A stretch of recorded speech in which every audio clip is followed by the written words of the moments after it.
Hey everyone, how's everybody doing tonight? Welcome to the Dragon's Lair. I appreciate everyone hopping on and hanging out with us. Hope everybody is doing well. So tonight we are going to have Chris, the unprofessional dad, come and hang out with us. He is not on yet, but we should see him come on pretty soon. So in the meantime, let's say hello to everybody. I see Ground Fog in here. How's it going, Ground Fog? Mick Ranger, Robert Jones, Fred the Lug. Oh, you're still sick, dude? Oh, man, I hope you are feeling better quick, man. I know that you are heading out to go skiing this weekend, and I hope you're recovered by then. William Hornbostel, Miranda Keith, Mr. Mouse, Paul Mills, Cliff Brott. Let's see, Robin Dallum, Ramsey Silent, Mo Patty. How's it going, Patty? I know you said that you wanted me to show protos early tonight so that you can go to bed. So I promise we'll get them done early. Let's see. Who else we got in here? Adventure Man.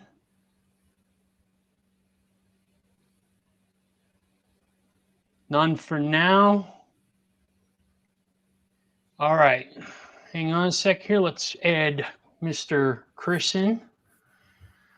Chris, welcome to the Dragon's Lair, my bro. How are you?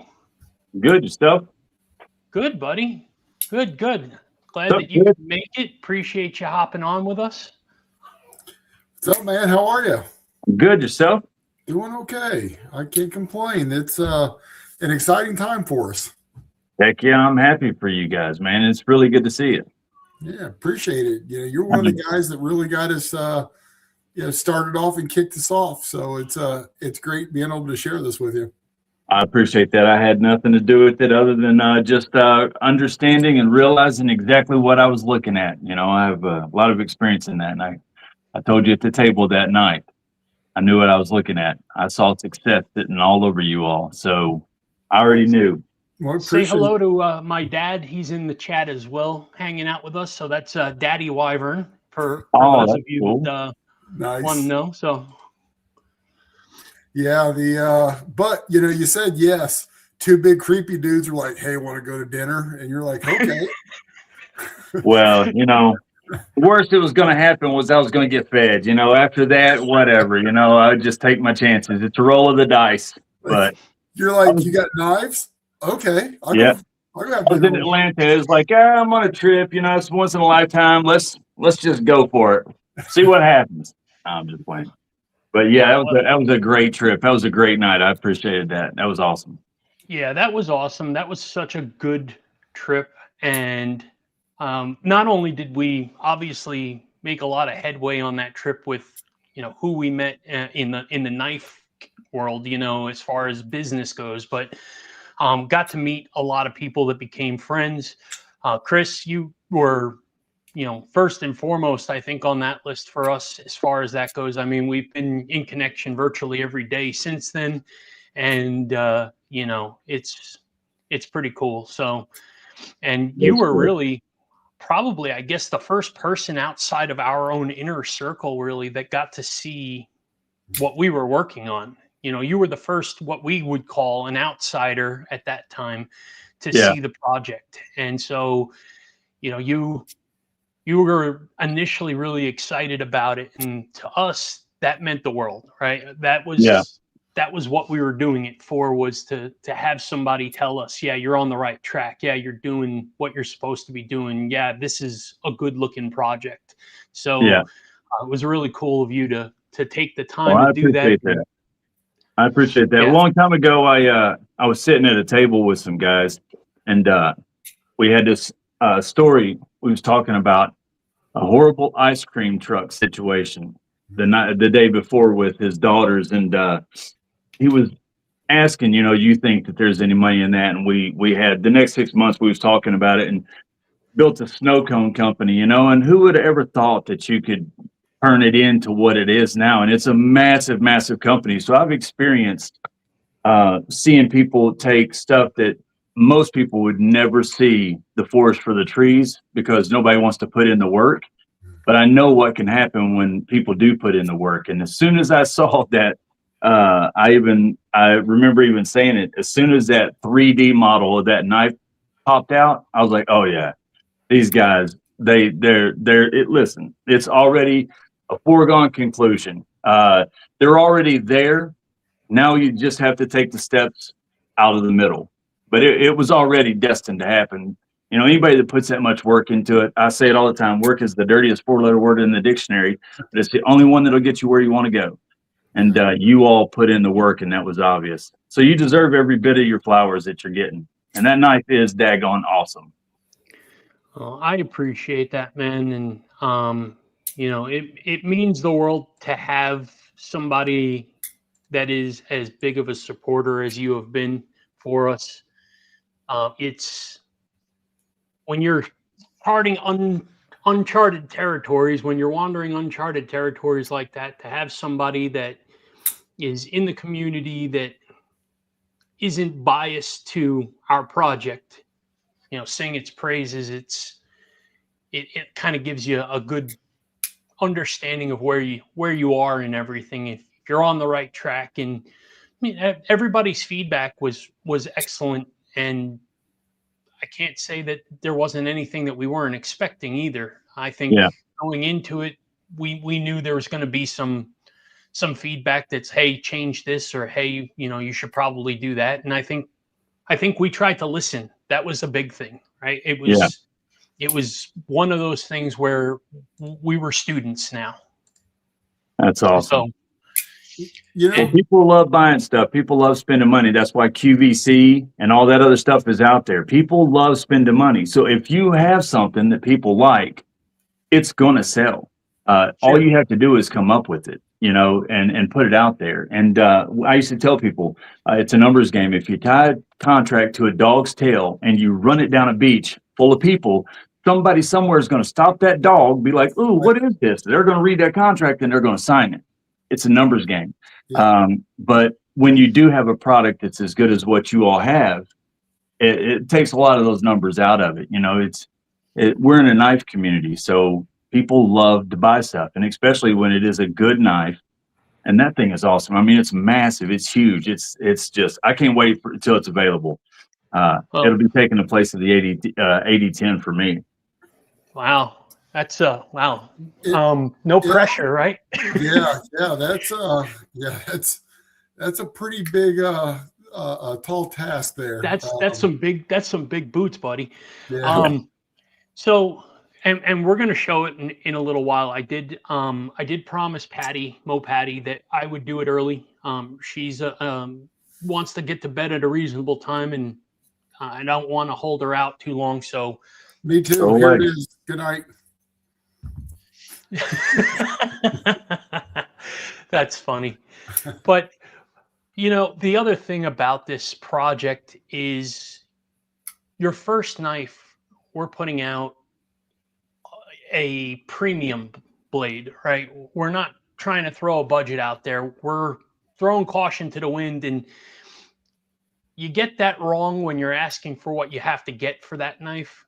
It could basically cost you, right? It's the end. So it's no risk, no reward thing. But at the same time, you got to kind of love what you're doing. And Chris and I, don't get me wrong, we both love a budget blade, right? I mean, we both have our fair share of ARP 9s and 14Cs, D2s, all that kind of stuff. But at the same time, I think we both kind of are a little half snobby when it comes to our steels, and we like our Magna Cuts and our Vanixes and our S90Vs and stuff like that. Hey, Brown Sugar, thanks for coming in. Appreciate you. Neil McKenzie, how's it going, buddy?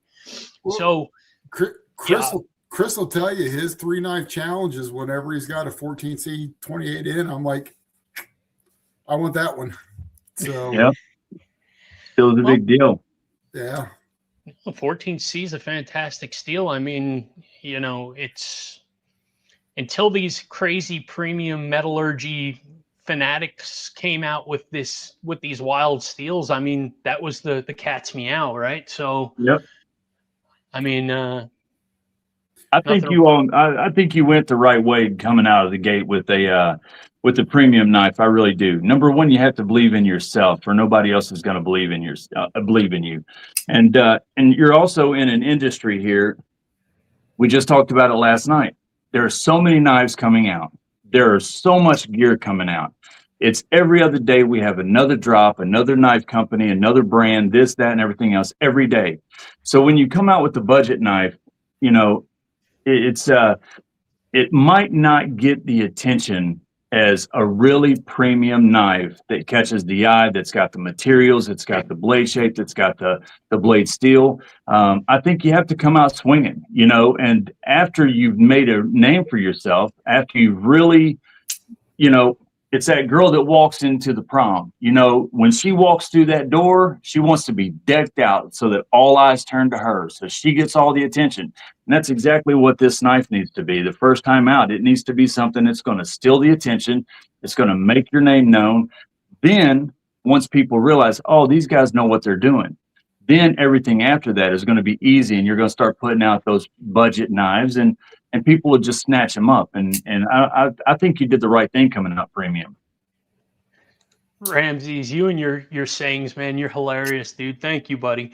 Yeah, I agree with you, Chris.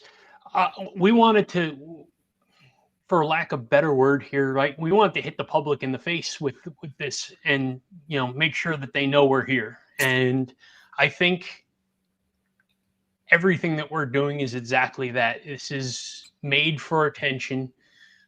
It's made for, we want people to use it. Don't get me wrong. I mean, we chose a good blade steel, not so it sits in some box or something like that. It's, well, I want to see it in people's pockets. I want to see it getting used. I'd love to see all of that. So, you know, this weekend is test time. We're going to take the blades apart. We're going to swap some blades around, take pictures so that we see the different finishes that are possible and get some choices there. But then Chris and I are going to set up a gauntlet for these knives. And it's going to be leather ratchet straps. It's going to be thick cardboard. It's going to be rope. It's going to be all kinds of stuff. I mean, we're going to put this thing through hell. We want to know it holds up. You know, we're offering this to the public and we're asking you to pay for it. And in return, we need to make sure we're holding up our end of the bargain, and this knife's going to hold up and it's going to do what it's supposed to do and earn its name and earn its keep. So, yeah. And we intend to record it, by the way, just so everybody knows. I'm going to put a video out after we're done testing, and I want everybody to see this go through its tests and run its mills, right? I think that our consumers deserve to see it go to work and know what they're getting, and that should instill some confidence in buyers. Yeah, you know, it's one of those things where I think when you start getting up, you can get a good quality knife for between $80 and $125, right? And then you can get something that's pretty spectacular for around $200. And then you start getting up $300, $400, $500 and up from there. It's like the knives have to be great, and you have to be a bit of an enthusiast or a heavy user, one of the two, to spend that kind of money. And so I assume that we're probably going to be right in that enthusiast bucket. I would say that the three of us are in that enthusiast class, right? Like, we've got a massive respect for all categories of knives. And then on top of that, it's like, well, if the budget is there, then I'll pick one of these up. And quite honestly, it took me forever to get to that point. Like, it took me years to pull the trigger on spending $100 for a knife, you know. So now we're dropping $1,000 on a knife. It's insane. Yeah. Hey, Tegan, Gunmetal James, thanks for hopping in, guys. Appreciate you as always. So tell everybody I said hi. I can't see any of the comments or anything on my end, so tell everybody I said hi. Okay, yeah. Well, just when I say hello, you say hello, buddy. So I mean, what's up, everybody? I know you know just about all these names as well, Chris. So I'm, you know, unprofessional dad, Chris. Chris, why you can't see the comments, you don't know who's here. Can you guys go ahead and go on the record? Like, I'm undefeated in your three knife challenges, right? Oh, right, definitely. He always guesses right every single time. I've never seen him guess wrong. As a matter of fact, I keep a scoreboard back here for the people that's right, and his name is at the top of the list. I knew it. I just had this gut feeling. Yep, every single time he always makes the right choices. Is your knife? I can't remember. I don't even know if I asked you this. Is it a hollow grind or a flat grind? Hollow. Hollow. Okay, good. Yeah. We're pretty. We lean heavily towards hollows. Not that we dislike a flat. Just prefer a hollow in most cases. But yeah, I think there are designs that are in the minds, on paper that we haven't really kind of processed all the way through yet. One of those was that shilling cutter we talked about, right? When we do that, that's going to be a flat, right? That's going to be just, from spine. It's already going to be so thin. Yeah. Yeah. You're just going to make that thing flat as flat gets. So the gracchus is so thick at the spine that if we made it a flat, then, that's why I was asking. Yeah. We would have a pocket axe at that point. Yeah, I was looking at this today, and that made me ask you, because this was awful thick too, and that hollow grind is so slicey. Even as thick as it is, it's still extremely slicey. So I just never had asked you that before, so I wanted to ask you. Yeah, and we're actually, there's a few things. So when I go over the knife, we'll talk a little bit about, obviously the whole thing, but we're also going to talk about the logical changes that we're going to make. And then on top of that is, it's not, Chris said it best earlier today. We were talking about this, and he kind of said that, look, it's not going to be the sliciest. It's not going to be the stabbiest. What it's going to be is it's going to be high up in every one of those categories, which is going to make it so universally strong across the board. And he referenced it like to an MMA fighter, talking about Conor McGregor couldn't beat Floyd Mayweather, but if you put him in an MMA ring, Floyd Mayweather wouldn't survive with him. So it's kind of like, it's kind of in that aspect of things. So very, very interesting way he put it. And it makes a lot of sense, because we're trying to figure out, can we get it thinner? And then how much thinner do we get? We don't want to get the spine thinner. I think where we're at with the spine thickness is great. So we may tell them, go a little deeper on the hollow. We may bring the grind line up a little higher on the blade, and that will get us a thinner edge. But at the same time, if we stick with Vanax, we don't really want to get crazy thin. But we also just spoke to them about the possibility of switching this to MagnaCut. We also got pricing on several other more budget-friendly steels. So we're considering running two different, same knife, but two different blade steels, so that we can offer the high end as well as a more budget-friendly one for those that can't afford a $300 knife. If we can get it down much further and get more people to be able to enjoy the knife, that would be something fantastic. We want to share it with everybody, but we do understand that not everybody has that kind of money. So I'm going to respond to the chat real quick. Cliff had asked if I'd ever been to Alaska, where the Kodiak name came from. Not yet, but it is definitely on the list. So yeah, Cliff, do me a favor, man. What time of year can we go where there's not all this white crap on the ground? Because we got like 20 inches here, and I'm just done with snow already. I'm just telling you. Cliff's like you got a dusting, huh? Yeah, we got a dusting. That's right. No, I'm good with the snow. I'm already over that. So, but Gunmetal James, you like the Vanax? That's my thing. Like, I love Vanax, and corrosion resistance has always been a big thing for me. But at the same time, now that I live in the Midwest and I no longer live in New Jersey, my mindset is moving slower and slower over to, or more and more over to the to the edge retention side, because to be honest with you, I'm not going to rust too much out here. But when I lived in New Jersey, I mean, I lived literally a mile away from the water. You know, I was in an ocean town. So for that, it made sense, right? You wanted something a lot more saltwater tolerant, but I don't necessarily think I need it here anymore. But again, I mean, we want to offer the cream of the crop. You know, Sam, in fairness, with that, you applying that same logic, then why is edge retention important to you? If corrosion resistance isn't a factor because you don't live next to the water, why is edge retention? You only use 2 knives. I'll tell you why. Okay, because I don't have a problem using this knife. I'll use it, no problem. But I have a problem using this knife. Yeah, I know. Okay. I was just poking. I know you break my chops all the time, but the thing is that, you know, our knives. First off, I should be able to have access to get what I want from that, right? I'm pretty sure we're going to add. Each one of us has already discussed we want one of like every finish that we ever make into our collection. So that's first. So I should never have a problem not having one of our knives. And then the second thing is that I got to drink our Kool-Aid. If I'm expecting and asking others to use it, I need to have the confidence and ability to make sure I'm using it as well. And I've carried it every day since it showed up. So, and I've carried it happily.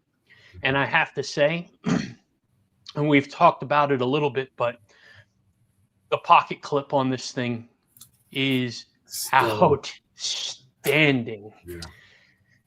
Yep. So Chris, and gosh, you know, it dawned on me a little earlier. This is the second week in a row I went live with 2 Chris's at the same time. You know, I am glutton for punishment. I'm just saying that, you know, God's testing me to see how crazy I can get myself here going with 2 Chris's a week.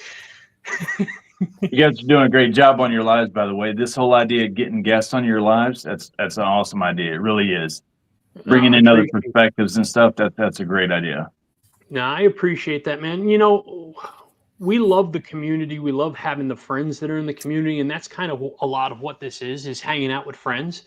But not only that, it's helping the other channels and lifting them where possible, bringing some attention. You know, last week we had Lone Star.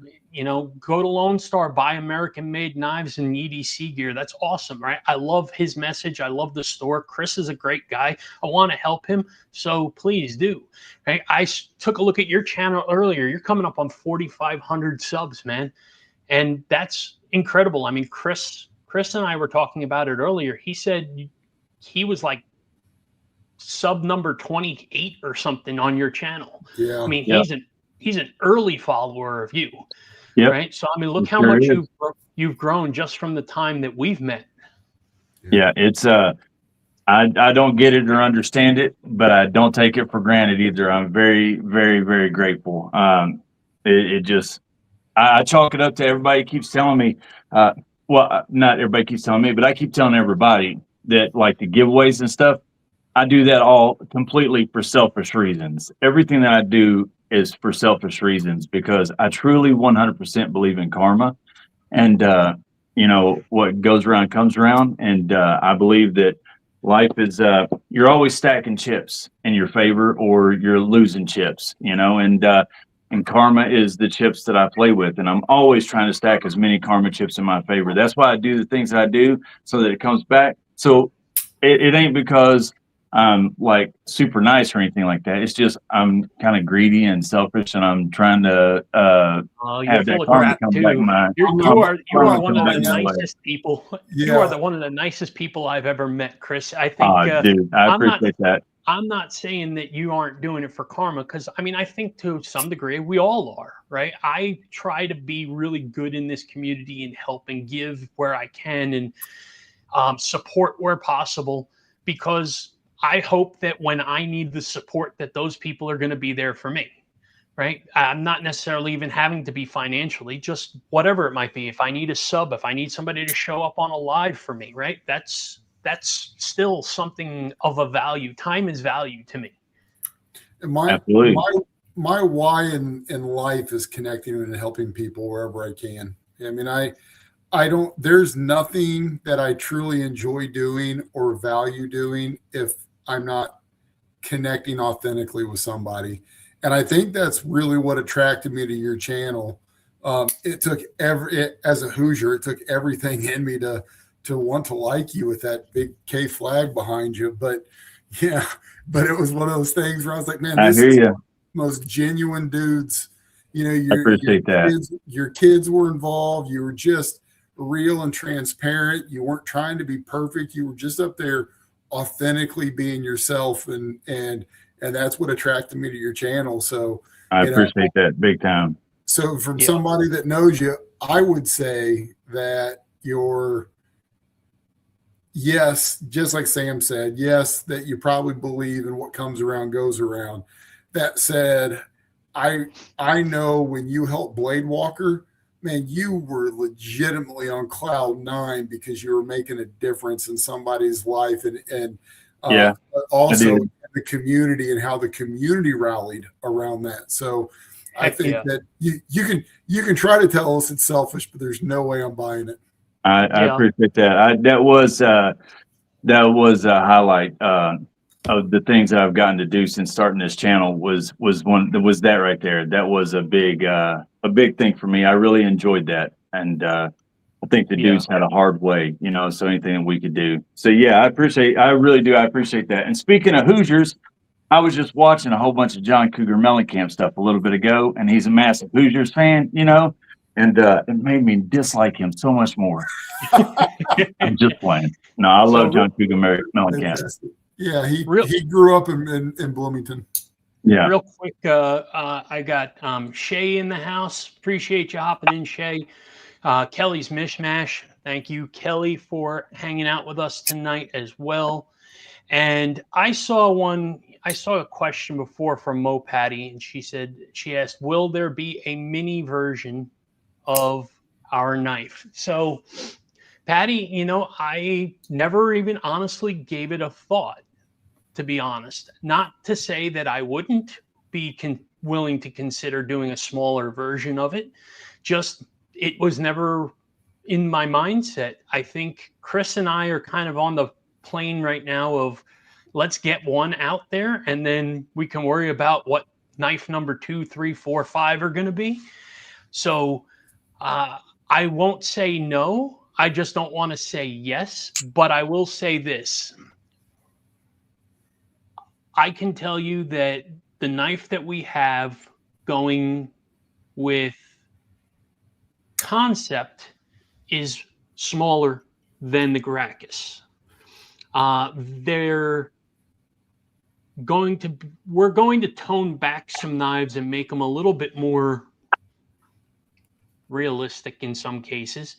So I've got you. Keep us little medium hands in mind. Yeah, I know. I promise I will make some more EDC friendly, smaller hand knives. You know, Chris and I have big old mitts, and we're big guys. Size is subjective. I mean, this is a big knife. That makes ours a medium-sized knife. That is true. That is true. I'm over here wondering if there's an XL coming. You know, and Chris, talking to Casey the other day, and he had said something on his live about you know, your knife is massive, and I said, Casey, it's 8.15 inches. You know, that's not massive. In my opinion, that's a large knife, not even an XL knife. When you've got, you know, Devo putting out a Growler XL that's 9.5 inches, you know, we're not putting out anything that's absurdly large. It's on the larger side, I'll give you that. But, you know, most of our knives are going to live in the 8-inch-ish mark. But I could tell you the one that's on my drawing table right now is under 8. You know, that one's under 8. We're working through a little bit on that. I've got another one that went into CAD with Loot recently, and that one I'm really excited about. That one is just crazy. that one is absolutely crazy, and I'll look it up. I think that's going to be next level. Projectiles, yeah, ergos are super, super important. I couldn't agree with you more. And when I do the overhead in a couple of minutes and I start showing you, you're going to see this is a lot of ergos in this knife. Like, this knife is built for being able to handle it several different ways. I mean, we really did think about the ergos going in here. And the very first thing we did when we opened it up was start squeezing on this thing. And, you know, is there any hot spots? Is there a problem here? So, yeah, we're absolutely 100% behind you on that. Ergos are massively important. If you can't handle the knife for a period of time, you know, it's not really a useful knife anymore. It's not a tool. Yeah, I took it to a focus group of different with guys with different sized hands, had them all check it out last Saturday and give me some honest feedback, and you know, good reports came from that. And Sam, you better whip it out before Mo Patty gets angry. All right, so I'm gonna go off camera for 2 minutes because I gotta flip some things around above me, get some lighting in the right place. So you guys chat for 2 minutes. I'm gonna make sure that I'm set up properly, and then I'll give you everybody a walk around on this. You know, Chris, it's funny when we talked about when we were at the table in Atlanta and we were talking, and we were all just trading the knives that we had purchased that day. And I had said something about, you know, I bought that Rosie XL to use. And you were like, you're actually going to use a $1,300 knife. And, you know, yeah. Sam pointed out the other day, he's like, look, you got a nick in the blade. And he was like, how? And I was like, well, I gave it to my dad to, you know, cut the foil off of Modelo so he could drink it. You know, and he's just like, you used a rose, like, yeah. And I didn't even think about it. I had probably a power pint in my pocket. I probably should have handed him, you know, but it's one of those things that, you know, I'd be having a heart attack right now. Yeah, but you know, I mean, I was able to work on it, and you can't tell it was ever there now, but really? Yeah. But it's one of those things that, I mean, they do such a good job with their heat treat, and it's Magna Cut, which I think is pretty easy to repair. But yeah, what do you think about it? The best knife I've ever held in my hand. Yeah, I'm honestly like, there are knives that like aesthetically I like more, and obviously the Mordax is my favorite knife and stuff like that. All those things, but when it comes to using a knife, being slicey, being tough, ergonomics being fantastic, I have never used anything that I've enjoyed using as much as a Rosie, and I can see what all the fuss is about. Yeah. This thing is fantastic, and it's an XL. It's fantastic. I mean, yeah, you know, they recently just opened their new shop, and you know, there's going to be more automation, the more process, things like that. So I'm wondering what's going to happen, if they're going to be able to get ahead of demand and have some in inventory, which I believe would drive down prices a little bit, because, you know, initially their knives weren't terribly expensive. They were custom, right? So they were pricey, but they weren't where they're at today. But, you know, if I were them, I'd be in the same boat. If I sold a knife and then turned around and watched people buy it for me and throw it up on Blade Bench for $200 or $300 more, and you know, and they were going out like that, I could appreciate, you know, where they're, you know, why they would raise prices and and do it for themselves. So profit's not a dirty word, and if people are willing to spend the money, then especially when it's a product as good as this knife really is, and that is, I won't say it's a stain on the knife industry, because again, profit is not a dirty word, but at the same time, that is something that I think is a serious problem. People snatching up these knives and they sell out really quick. You can't get a hold of them, and then they turn right around. They're not buying them to use or anything, and they're not even, a lot of times, knife enthusiasts, they're turning right around and putting them back on for that $200, $300, $400 more. Yeah. You know, that Umnazon I got, left-handed Umnazon. I mean, that's a what, $500 knife, $600 knife, and I had to pay $800 after everything was said and done to get that thing. And it's a lefty. Hey, can you guys hear me right now? Which I'm left-handed, so that works. Sam. But yeah, we can see your desktop. Okay, cool. All right. So yeah, I'm excited about your all's knife. That's going to be really, really good.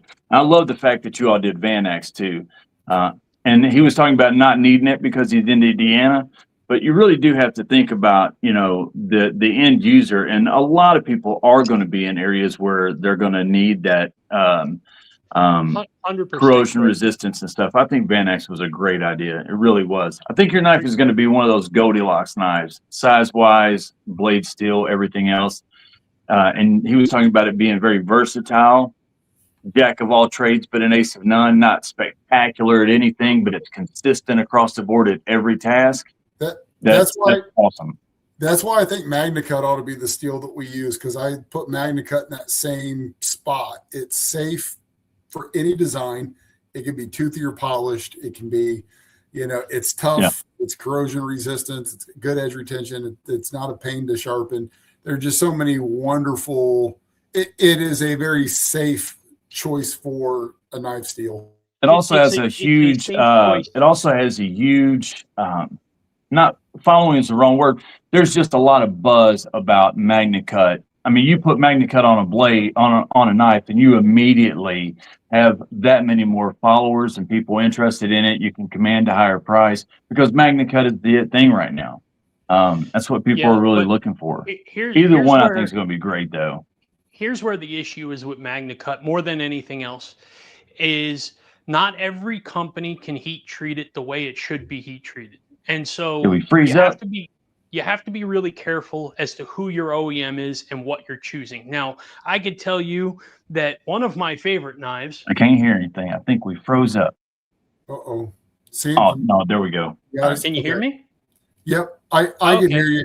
Chris lost us for just a moment. Oh, all right. Yeah, I'm good now. One of my favorite knives from last year was the Nimble X, which is a MagnaCut knife. And I can hear Sam. You cannot hear Sam? No. You can't hear me, Chris? I can hear you fine. Chris cannot. So, can the audience hear me? That's my first question. Yeah, it looks like the audience can hear just fine. Okay, cool. All right. So, one of my favorite knives from last year was the Nimble X from EMP-EDC. This is a MagnaCut knife. It is by Bestech, who is our OEM, and they did a remarkable job on this knife. And I know that they got 62 to 64, which is the sweet spot for MagnaCut on this. It's been tested. It's been verified.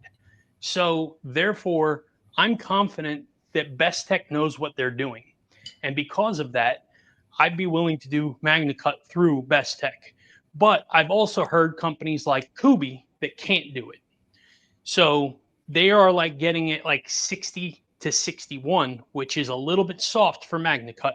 So, you know, we just got to be aware of that. That's all. But I do agree with you, and I do understand. So without further ado, because I know Mo Patty needs to go to bed, I present everybody with the Gracchus.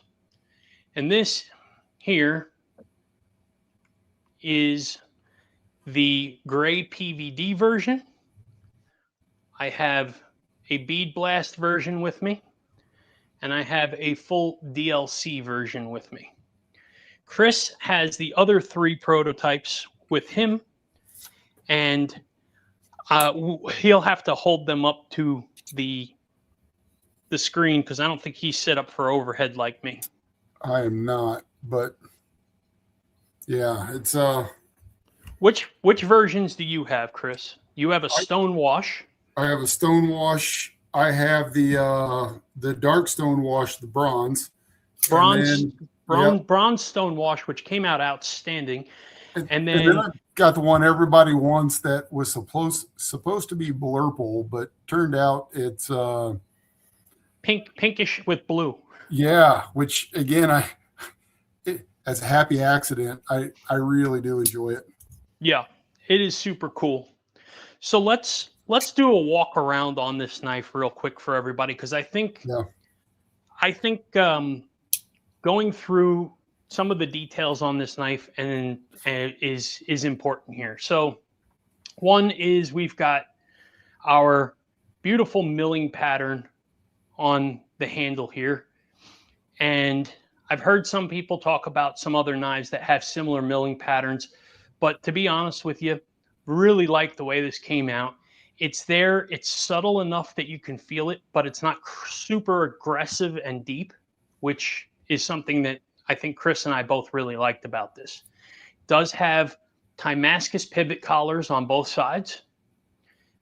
We're putting our maker's mark on the pivot so that we can leave the blade as sterile as possible. We don't really like billboarding on our blades. So we decided that we're going to try our best to stay away from billboarding on the blade.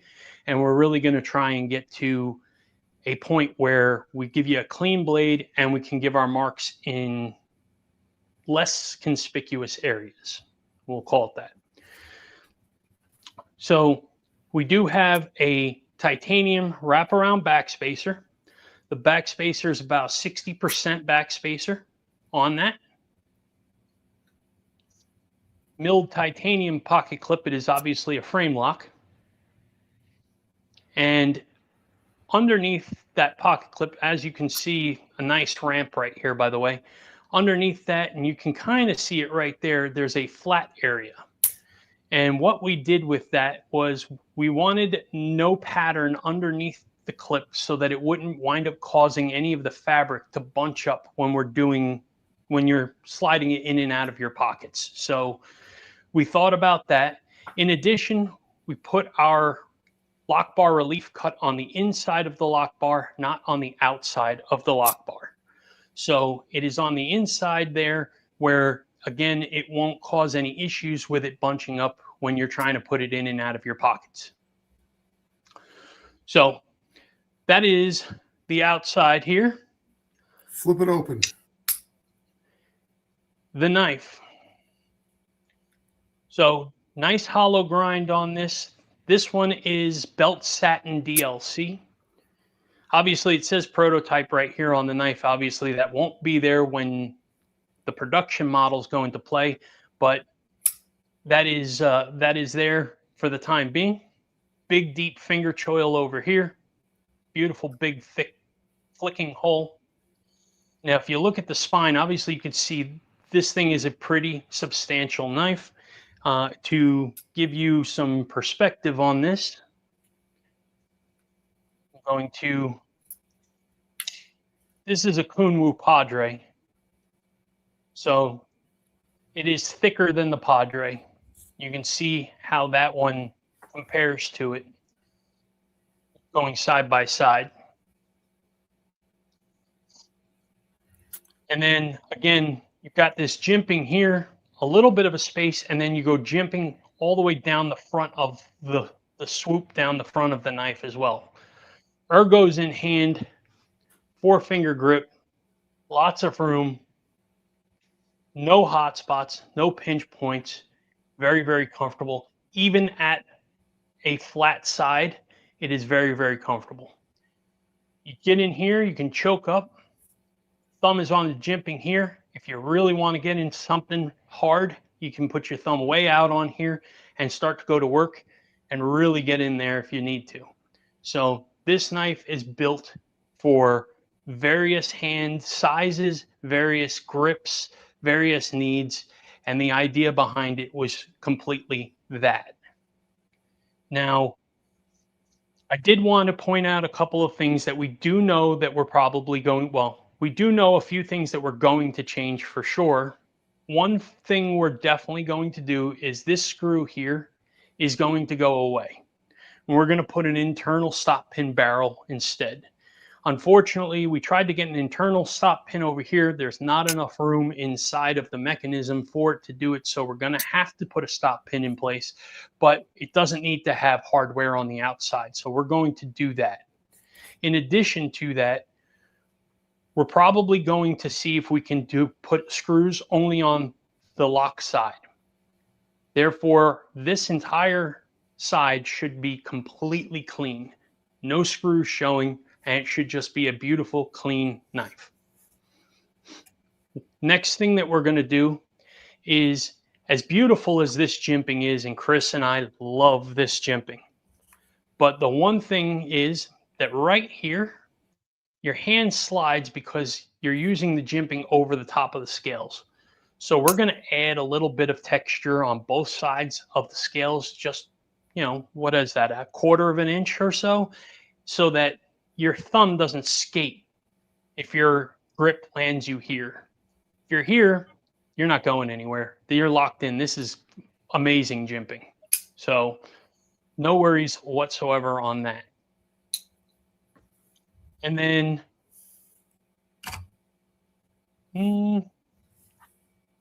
those were the big ones, right, Chris? Those were the big ones. Yeah, you hit them all. Okay.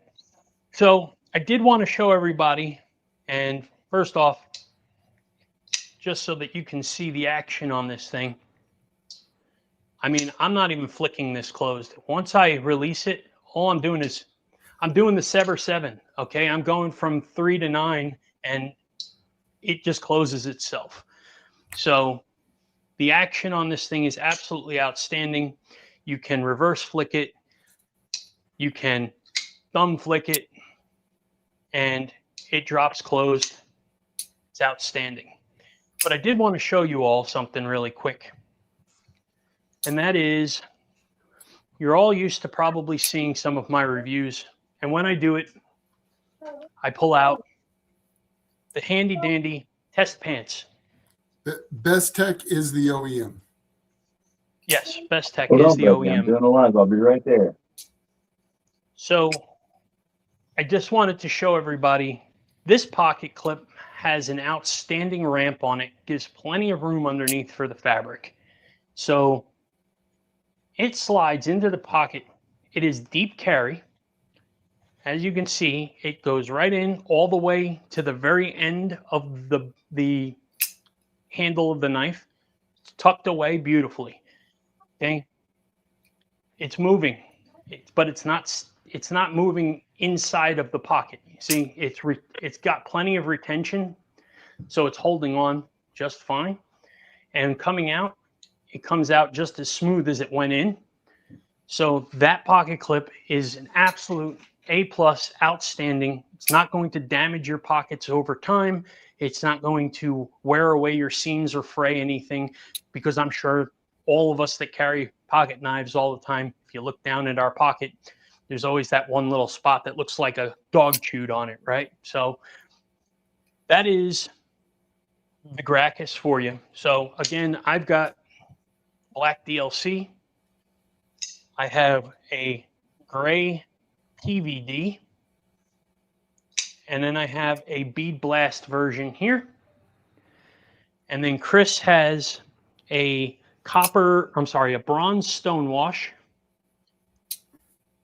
Can you hold that up for me, Chris? So as we're going through, bronze stone wash. I don't know and if you'll be able to see with my lighting. Yeah, I'll post some pictures for you all to see a little bit closer detail on some of these finishes. They're really outstanding. He has a regular stone wash. And then we have a belt satin on what was supposed to be blurple, but kind of came out pink with blue on the handle. And that seems to be a big hit. A lot of people are really kind of digging that color. And I can't blame you. I think it's grown on me for sure. So as a matter of fact, Chris, I'll tell you what, let me do this for a second. Let me move this. Do me a favor. I'm going to blow this up. Go ahead and show. Oh, where am I at here? There we go. So How's yeah, the they lighting came coming out from really, Sam? really good. Hey, Abel, turn it down for me, guys. So yeah, that's the. It's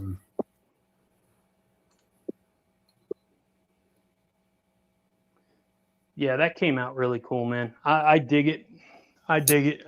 It's grown on me, and a lot of people have said that they really, really liked it. So, now that we have them here in Hold on, hand, buddy. we can seriously put them through some serious tests. Now we can see what these things do, and we're really excited to see them perform, and then from there it's when the rubber meets the road. If all goes well, we're going to get a couple out there passing around. We'll make some appearances at some shows, and we'll start getting orders in place for production and stuff like that. So it's exciting times, and I hope you all think that these knives are as cool and exciting as we do, because at the end of the day, I guess these are really more for you than for us, right? So yeah, we did receive some wonderful comments. So thank you everybody for the kind words. yeah, thank you. Appreciate. I can't see the comments. Obviously, I'm kind of in a weird, awkward spot. But anyway, yeah. So these are a lot of fun, and I'm trying not to cut my fingers off, because I think, what was it, the very first time I closed the knife, Chris? I closed it on my finger. Yeah. Well, you know what? It's not yours until you draw blood. So yeah. Yeah, I handed one to somebody, and the first thing that they did when they tried to close it, same thing. They brought it down on their thumb. So yeah, don't cut yourselves. Yeah. or do. You're adults. You can make your own choices. Yeah, you can make your own choices. That's true. So good stuff. Well, Chris, what are your thoughts when you get a look and seeing it a little bit different than than what the initial design was? Because initially when we handed it to you our 3D model, it was a crossbar, and again, this was what we handed you, Chris. Well, I haven't heard anything that Sam said about that, so I haven't heard him in 15 minutes. Oh no, okay. No, I haven't. I didn't hear any of that, but I'll watch it back on the live. But I still don't hear him. But I was sitting here watching. I pulled it up on the bigger screen so I could actually see. I love it. I love the lines of it. I love the belly. I really love the jimping. I love jimping on a knife, and man, you guys got the jimping just right. I love how you've got jimping all the way down the blade. Little gap without it, but I mean, you've got jimping in the right places. Love the curves on the handle. The size right there with me. I mean, I love the big knives. So and the colors, I think you got some really cool. You got some good versions coming out, variations. So I like the one that you've got that you called like Blurple or whatever, but it's not Blurple. I really like that one a lot. What do we got? A Blinkerple or blink? Something about blue, pink, and purple all mixed together. Yeah, it's a good looking knife. But the whole thing, it's a great looking knife. It really is. I think they're going to do well. Hey, Sam, can you come back on camera? You're stuck, and Chris can't hear you at all. Yeah, man. Well, let me switch around. Give me 2 more minutes. Perfect. So yeah, well, thank you. I know, it's one of those things. The evolution is crazy. I think that hold on, buddy. From initial conception to what will probably be the final product, that's it's come a long way. And William said he loves his concept bison, but wants you better lock bar access. I've got a bison as well, and it's the same thing. I'm big on having a fair amount. I close a lock bar different than most people, so I immediately go to here with my finger, and then I close it because I get a lot more in than putting my thumb on it and pulling it back at me. So typically I just use my finger. So I don't have problems with about anyone. That said, all of my knives that have a good thumb access, I close it that direction. So it's different. Yeah, I just do it backwards from most people. I can you hear me again, Chris? He stepped out of frame. I'm not sure if you can see him. Sorry. Yeah, I just stepped off for a second. Little ones are always beating on the door. You guys know the deal. Again, Chris? They either have to use the bathroom or something else. It's always something. What was the question? I don't think you can hear him still. No. Can you see him at all? I can see him. I can't hear him though. Okay. So crazy. Yeah, it is interesting. So, yeah, it makes it a little bit harder. Well, I don't know how he's not hearing me. That's wild. He's Letterman. He's talking about how jumping in here. You're about his favorite YouTuber, and I appreciate that. I appreciate that. I do what I can. It is what it is. Metal Complex needs to just move on over. He's had the spotlight long enough. He's got to make some room. Yeah. I thought about giving him a call and telling him it was time for him to retire, but I didn't know how that would go over. Take a couple weeks off, buddy. Yeah, absolutely. Make some room for us, But I heard that and this is all well and good. Actually, I probably shouldn't say. People was talking the other day about how big Metal Complex is and knives and stuff, and just how hard it is. Like if you watch the lives, how hard it is to get in a word edgewise. It's really hard to have any type of when you're that big, it's hard to have any type of relationship with the person that you're watching on screen. And I'll be honest, I don't know if I would ever want to be there. It's a good problem to have. It's a really good problem to have, especially if you're treating this like it's a business or whatever. Yeah. But I don't know if I'd ever want to be there. It's one of the things that we talked about is like, it's cool that we recognize the people in the comments and that, you start to build those relationships and you generally look forward to people showing up and being able to chat with them. If you have, 15,000 people in and, it's just so difficult. So yeah, I'm with you. For me, this was never about building a YouTube empire. It was about connecting with people with things that we love, and that's that. And one of the things that's really cool on our side, your page, I've never seen anybody get nasty in any of your comments. It doesn't happen on ours either. People don't always agree on things, and that's completely fine. But every comment starts and ends in a place of dignity and respect. And and I love that because we come from so many different diverse backgrounds and ideologies, and we're split by geography, by political lines, by lines of faith, by countries. We're just all over the place, and absolutely.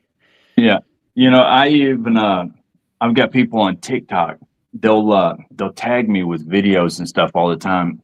And I'm not like against cursing or anything like that. When I'm around my personal friends and stuff, I'll let one fly every now and then. But when you got kids and you're around them all the time, you really got to watch what you say and stuff. But at the same time, as a content creator, they'll link me and try to tag me to, videos that'll have rap music in the background. And I'm not opposed to rap music, but when it's got horrible language and stuff like that, they'll want to tag me and everything and want me to, to post, and I can't do that. Even I'll like it and give it a thumbs up and stuff, but I can't do that. And they don't understand why I'm like that. And it's because of exactly what you said. It's all about the fostering the right environment, because as soon as it's like that, you give them an inch, you take a mile thing. Yeah. It happens with kids or anything else. But if you make that first sacrifice, even if I dropped one little curse word in a video or anything like that, not that I'm against it or have a problem with it at all, but if I do that a little bit, then the next step is even easier to take. And the next thing you know, we've got, not that I'm against Metal Complex or anything, but he belches and burps and F-bombs and everything else. And that's just not the kind of situation I want. And because of that, because I think that I've always done that. And also with my kids, having them involved, it's been a situation where it's always been, people have been great. They've been kind and generous, and that's all I could ever want and ask for. And it all starts at the top. You lead by pulling, not by pushing, you know. And Sam's going to chime in with something real quick. All right. So I switched mics and pulled my mic and put it back in. Can Chris hear me, or is he still not able to hear me? Chris, you can't hear Sam right now yet, can you? Mm-hmm. No. I can. Yeah, it's interesting. I can hear you fine. That is weird. Yeah. Okay. Well, first I was just saying hello to Matt Maurer. You know, he is he just hopped in here, so I want to say hello to him. I see Thomas EDC Gates.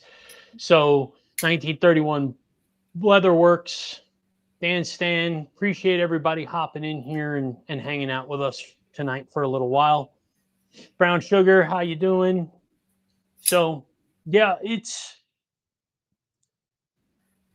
don't have young kids anymore wandering around the house, right? So I can assure you that what my youngest daughter, who's 14, what she hears at school is far worse than anything that Metal Complex or Tri-State's going to throw out of their mouth.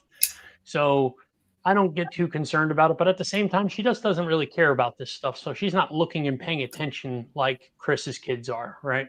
Mm-hmm. Hey, J1, good to see you, man. What Sam briefly said was that he's just in a different place in life with his daughter being older and not really caring, where your kids are very involved with what you do and they're a part of the channel. And so, you know, so what is said on other channels it heard in his household other than, you know, through him. So, yeah, absolutely. Yeah. There's a time and a place for everything. And I actually, to be perfectly honest, I enjoy sometimes being able to, when the boys are gone to school or if they're at their mom's, being able to turn on a channel where I hear adults talking like adults, you know, guys talking like guys do, almost like locker room talk. I do enjoy that and stuff like that. I just always got to be on guard, because if I accidentally slip up and if I'm saying it online or something like that, and then I say it around the boys, I mean, you know what boys and parrots have in common? They both repeat everything you say. Yeah. Yeah. You know, and that's exactly what I'm always on guard for. So these little ones, they I tell you, it's, man. Well, Adventure earlier they came home after being at their mom's, and I guess they was hanging out with some kids, and Noah, sweetest little 6-year-old in the world, he mouthed the F word to me.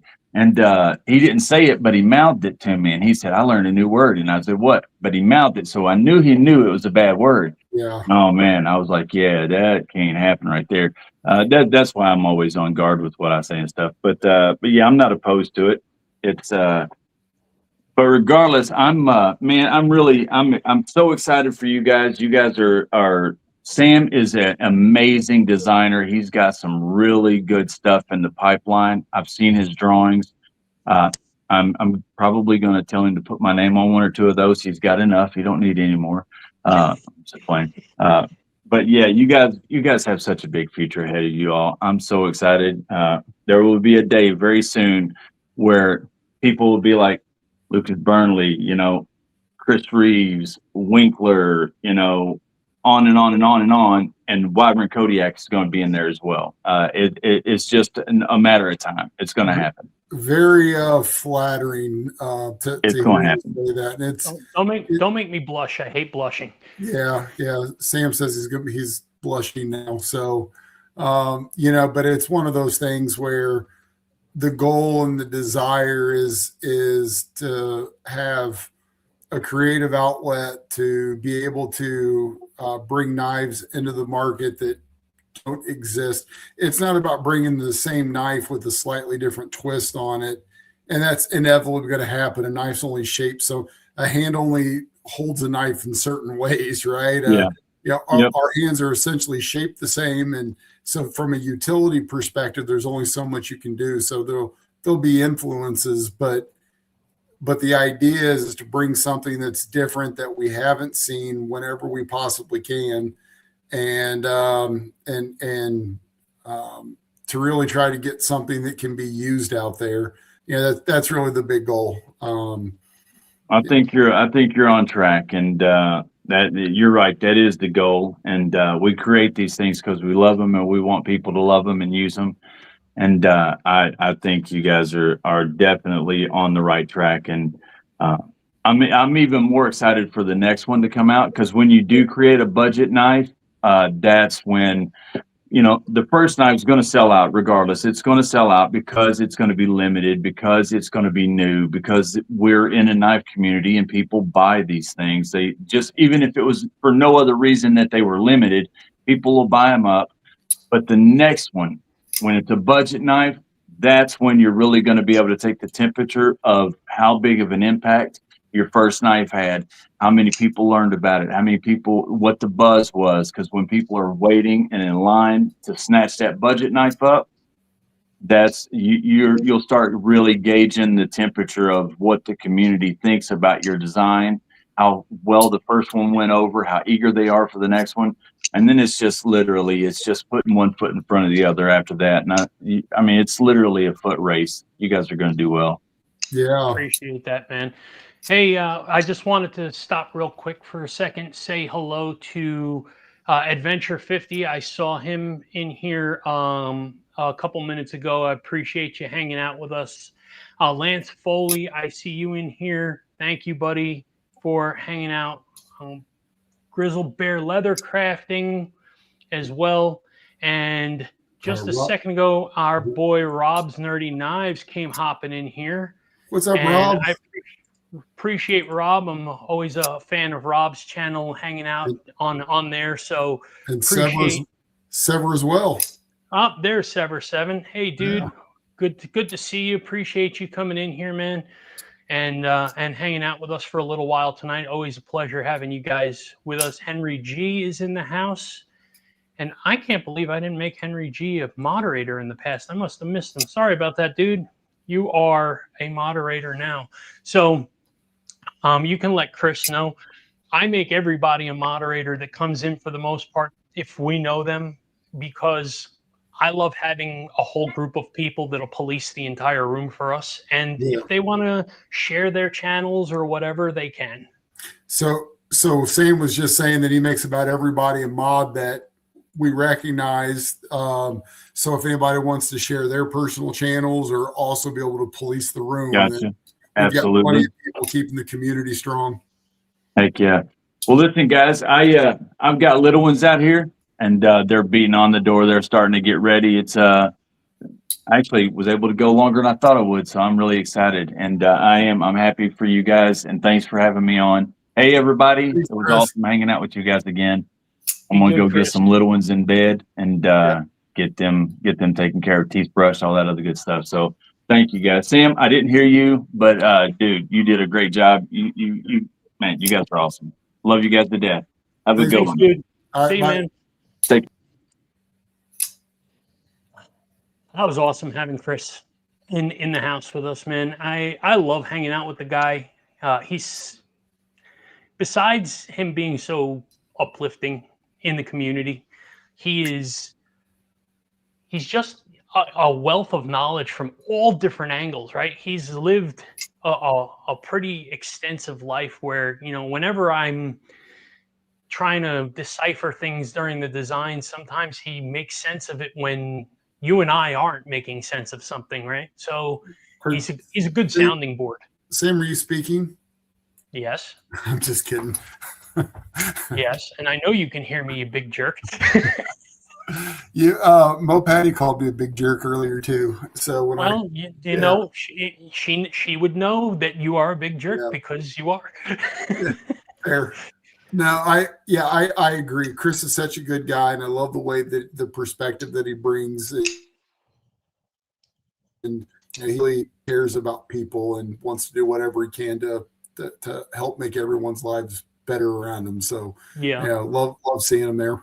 Yeah, absolutely. And I know we've got some people that kind of missed the walk around on the prototype. So Rob Nerdy Knives. Rob, I know you weren't in a few minutes ago when I was doing the overview of our prototypes that came in. So just wanted to show you the prototype that came in. This is the Gracchus titanium and Vanex, a little over 8 inches. Awesome jimping on the spine. This is the all DLC version. Has Timascus pivot collars, and we're really excited about this. There's a few small changes that we're going to make. Goes into heavy testing coming up this weekend, and then it's going to be off to the races for us at that point. I think, unless we come up with something that really is going to require us to re-prototype, I don't foresee that happening. But until we start cutting stuff, and still we start banging on things with it, and still we start doing that kind of stuff, we're really not going to know what we have for sure, other than a really pretty sharp object. Yeah, agreed. So, do you have a price range? Is what Lance is asking. Yeah. So Lance, the logical number is, I'm going to say it's going to be around $300. We don't know the answer yet, and the reason why is because we don't know what our shipping costs will be. We don't know what our duties will be. The tariffs essentially, and with the way things are in this world, and us having a pissing match with China every other day, we just don't know whether or not it's going to change during that time. So I can't pinpoint a number for sure. What I will say is that we are going to do our best to drive our costs down to a reasonable number so that we can offer it a reasonable number to our consumers, right? So that is the best answer I can give you for now. But we also did say a little earlier that we are looking at secondary steels as well. So we may offer it in 2 versions. And if we offer it in a Vanex on the primary, and then we do a second knife with 154 cm or 14C or something like that, so that we can offer a more budget friendly version and still give everybody this knife, right? I would say that this knife in 14C or something would be still an absolute beast of a knife, and people would still really enjoy it. K390 gunmetal, James, I know you love K390, man. This thing is just too darn thick for K390. In my opinion, I think this would not be a good knife for K390. But I can tell you, we would have to thin the spine, I think, to make it much slicier and less. Half. Yeah. In half. I mean, this thing is a big old slob, and I'm trying to. There we go. But he isn't wrong. If we made it in K390 and thinned it out, this thing would be a slicing machine. Yeah, it would be a laser beam, right? It would be an absolute surgical scalpel. Yeah. But, that's not what the design was. I think the design for me was, how do I get something that is great at everything and not tops in anything? Because more times than not, you've got a really good chopper, but it's a terrible slicer. You get a really good slicer, but it's not a good chopper. You get something that's thick behind the edge, and it's not, something else. So yes, yeah. Rob, it is a hollow grind on this.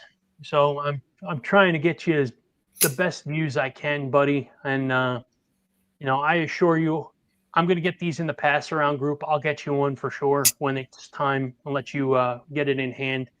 So, but it is a hollow grind.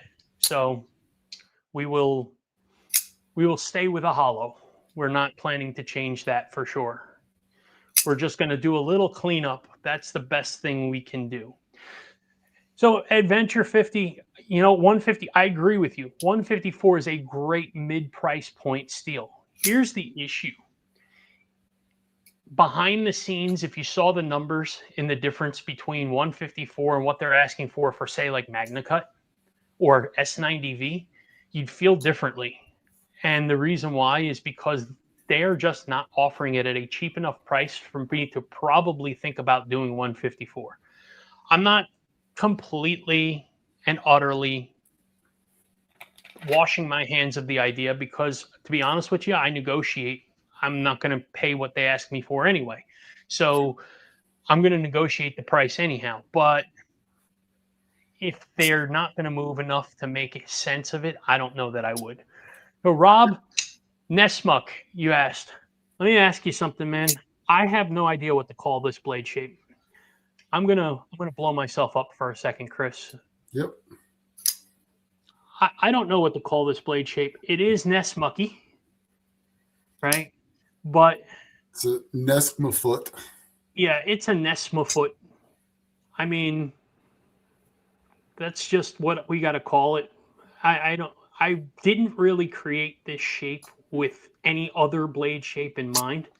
You know, to be honest with you, what inspired this knife was a Kunwu Padre, and this is where it wound up. So as you can tell, a designer starts somewhere and it ends completely in a different place than you ever anticipate it to be. But, you know, it's a whole lot closer now than where it started.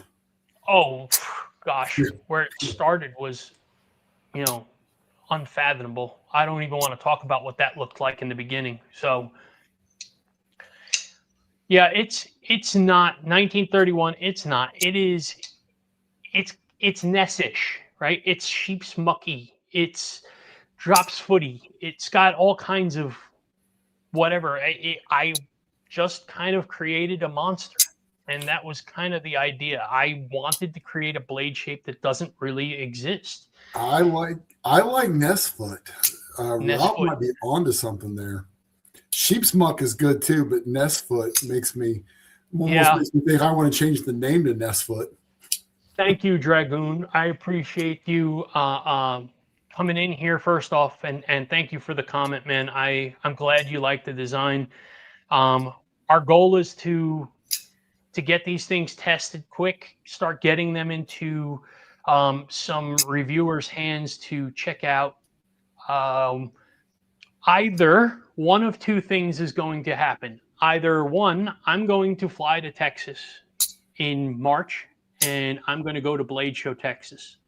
And if I do, I'm going to have these in tow. If I don't go to Blade Show, Texas, then I'm going to send one of these to our friend Fred the Lug, and Fred the Lug is going to go to Blade Show, Texas with our knife. So either which way, if you're going to Blade Show, Texas, find me or Fred and ask to see the knife, and we'll put it in your hands. If not, Chris and I are already set, booked, and ready to go in Atlanta come June. Blade Show Atlanta, we will definitely be at for sure. So that is already booked, and we are already set to go on that one. So that's awesome. Yeah, at Adventure 50, it's not, right? It's not anything. You can't call it any one shape. It's a monstrosity of an unwanted stepchild that turned into something cool and beautiful, in my opinion. Yeah, Rob, you are from Texas, if I'm not mistaken, right, buddy? So I would hope that you'll be at Blade Show, Texas. So if I get there, man, we'll connect for sure, dude. Adventure 50 is asking about New York. Yeah, we were gonna go, and we were 50-50. Yeah, we're 50-50 on going. You know, it's custom knife shows aren't really our thing necessarily right now, but I want to go there and I want to hang out with some of you guys, but I just don't know if doing an 800-mile trip makes sense to do it right now. We're on the fence. I will definitely keep you posted. If we come out to NYCKS, we'll connect for sure. And if not, look, my father, my sister, they live in New Jersey. I go out there a couple times a year. So the next time I'm out there, Adventure 50, we will definitely make sure that we connect. Absolutely no question about it. Rob is Rob is a marketing genius. Yeah, I think we need to send him one pronto and just start having him throw names down on paper, call it a Nessie foot and a sheep's muck and a, what was the other one that he had before? He had a good one. Nessmuck. Nessmuck, that's right. Yeah, like the Nessmuck monster. Yeah, it is. It is a wild blade shape, right? And I think that was the thing. You know, if you're gonna wanna, I'm gonna quote a movie for a second. For those of you who have seen the movie Seven before, okay, there's a part towards the end of the movie when they catch him, the killer, and he says, nowadays you can't just tap somebody on the shoulder when you want their attention. You got to hit them in the face with a sledgehammer, and then you'll know that you have their strict attention.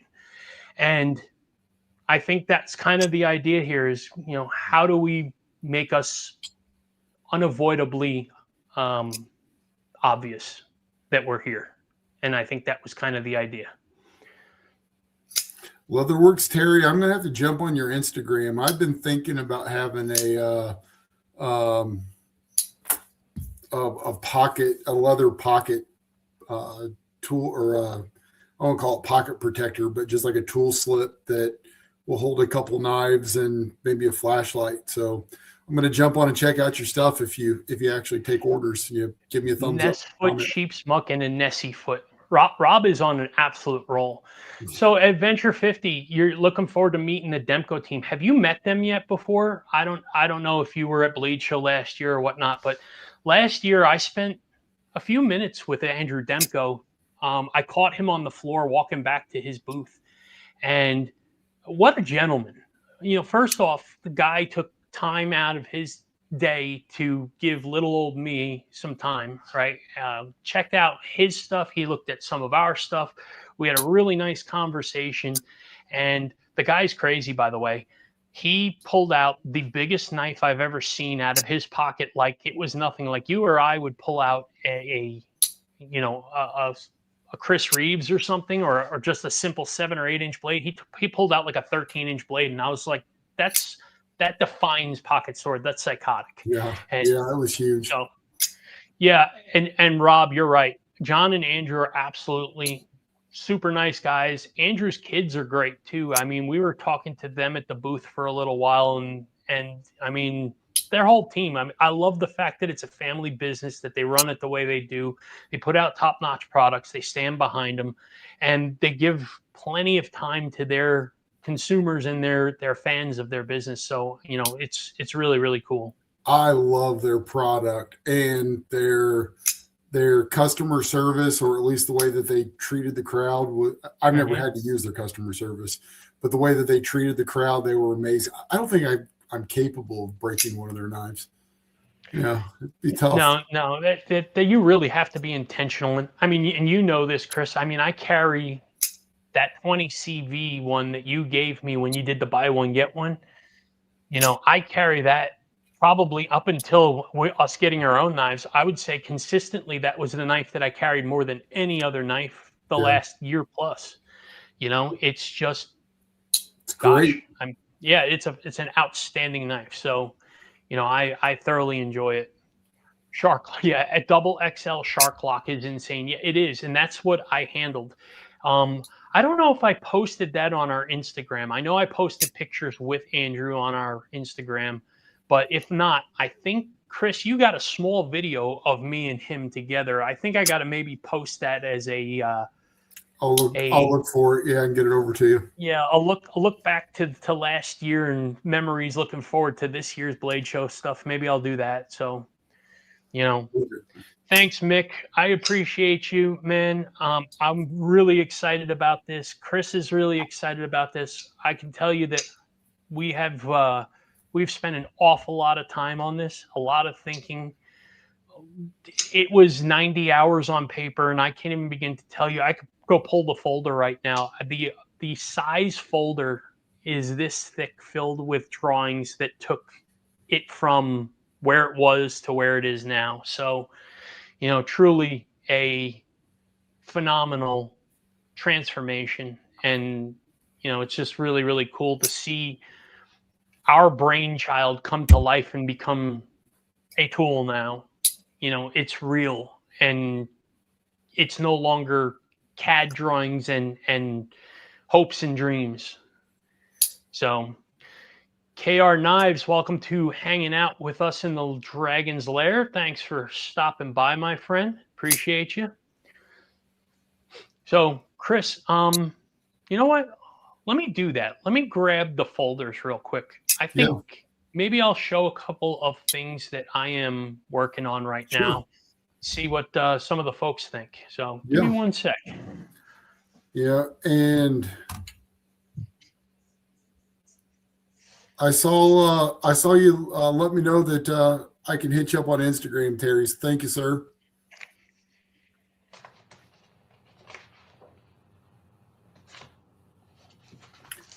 And thanks, Robin, for the congratulations. And we're excited about what we put together here, and looking forward to the couple of small changes that we're wanting to make. Putting it in your hand brings new perspective, and that's we thought through it a lot. We talked about it a lot. We did a 3D print, which can only take you so far, but it took us pretty far. If you think about it, it really did. I don't know that our prototypes would be as close as they are had we not done a 3D print. It might be 2 or 3 rounds of prototyping had we not. You're right. So I think that was very, very beneficial. And I think that, it's like anything else that you go through in life. You start on a journey, you think it through, and then once you're done, you can look back and reflect and say, knowing what I know now, this is how I'll move forward later, with this bit of experience. So go ahead, Sam. Just so that, and I'm going to blow myself back up here for a sec, just so that you all can see, okay? I mean, this is one knife, right? This is what one knife drawing, what I go through when I'm sitting there on the table, right? And it starts from, a crazy spot where it's ugly and pointless to, eventually this.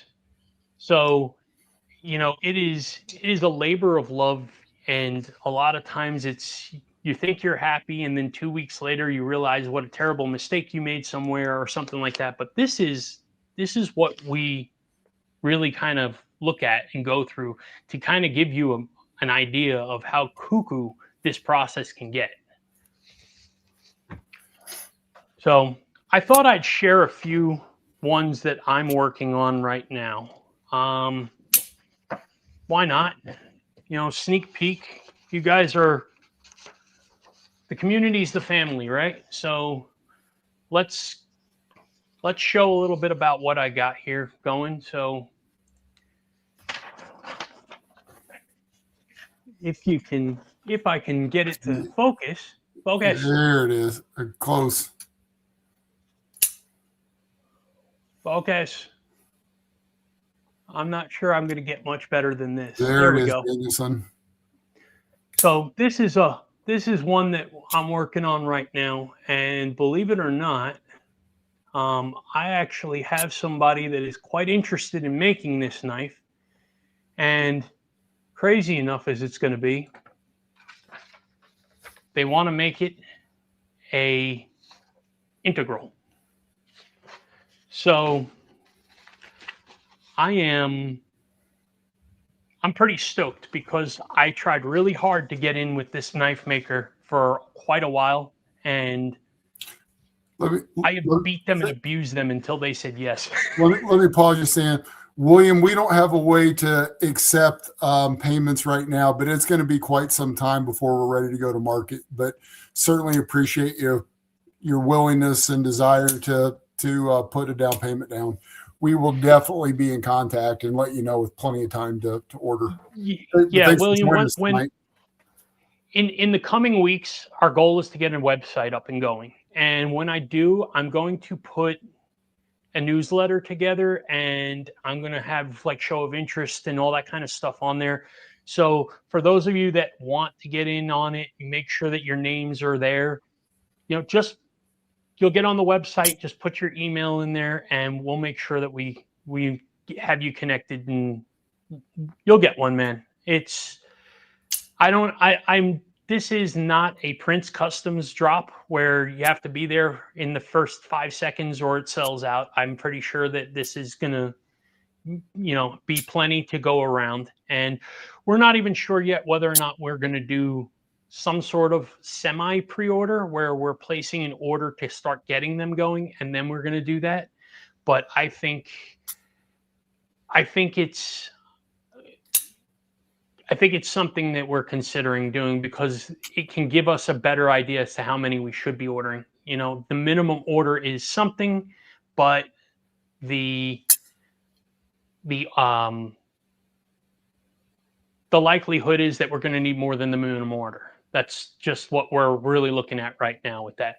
Rob, I agree with you on that, right? It's pencil and paper right now. So if you think about it from that perspective, there's always going to be a couple of sharper edges that I can't round out without making it look really bad. So, once we get it into CAD, polish those edges up, we're going to put some rounding, some chamfering. We're going to make it more ergonomic and comfortable. And all those little details, when you start to get the 3D rendering coming in, is going to be outstanding at that point. But this is really kind of a base idea, if you will. So I appreciate the input and the feedback, though. I agree with you, though. It is sharp edges. Dragoon, it's funny you talked about Demco letting others use their lock. Sam and I were talking, and I said that I would love if we could reach out to him and see if we could. I love shilling cutters, and I want a gigantic shilling cutter with that shark lock. And I told Sam that we ought to reach out to him and talk to him and see if we could get some licensing for that. Well, yeah, and Fred actually told me that, if we want to keep any of our money, that we should probably consider talking to Snex for his lock instead, because he'll let you use it with no costs, right? Just call it what it is, a Snex lock. So I think that would be pretty cool. I'm not opposed to it. As a matter of fact, give me a sec here. It's in the folder. Yeah. Yeah, we have. Good golly. I have so many designs. I got paper pieces flying out here. Yeah, this is bonkers. I have so much stuff. It's wild. Yeah. But here it is. Yep, you got it right. It's next, Dragoon.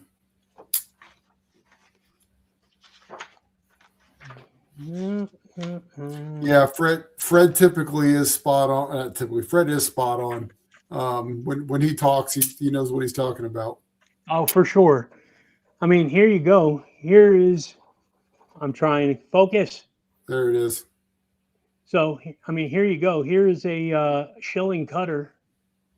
And, I made it a good portion of the way, and then kind of, I didn't lose interest, but I didn't know where I wanted to go with it. So we put it in folders and we revisit this and circle back. But it's absolutely, we're legit when we're telling you that we're 100% considering a shilling cutter design.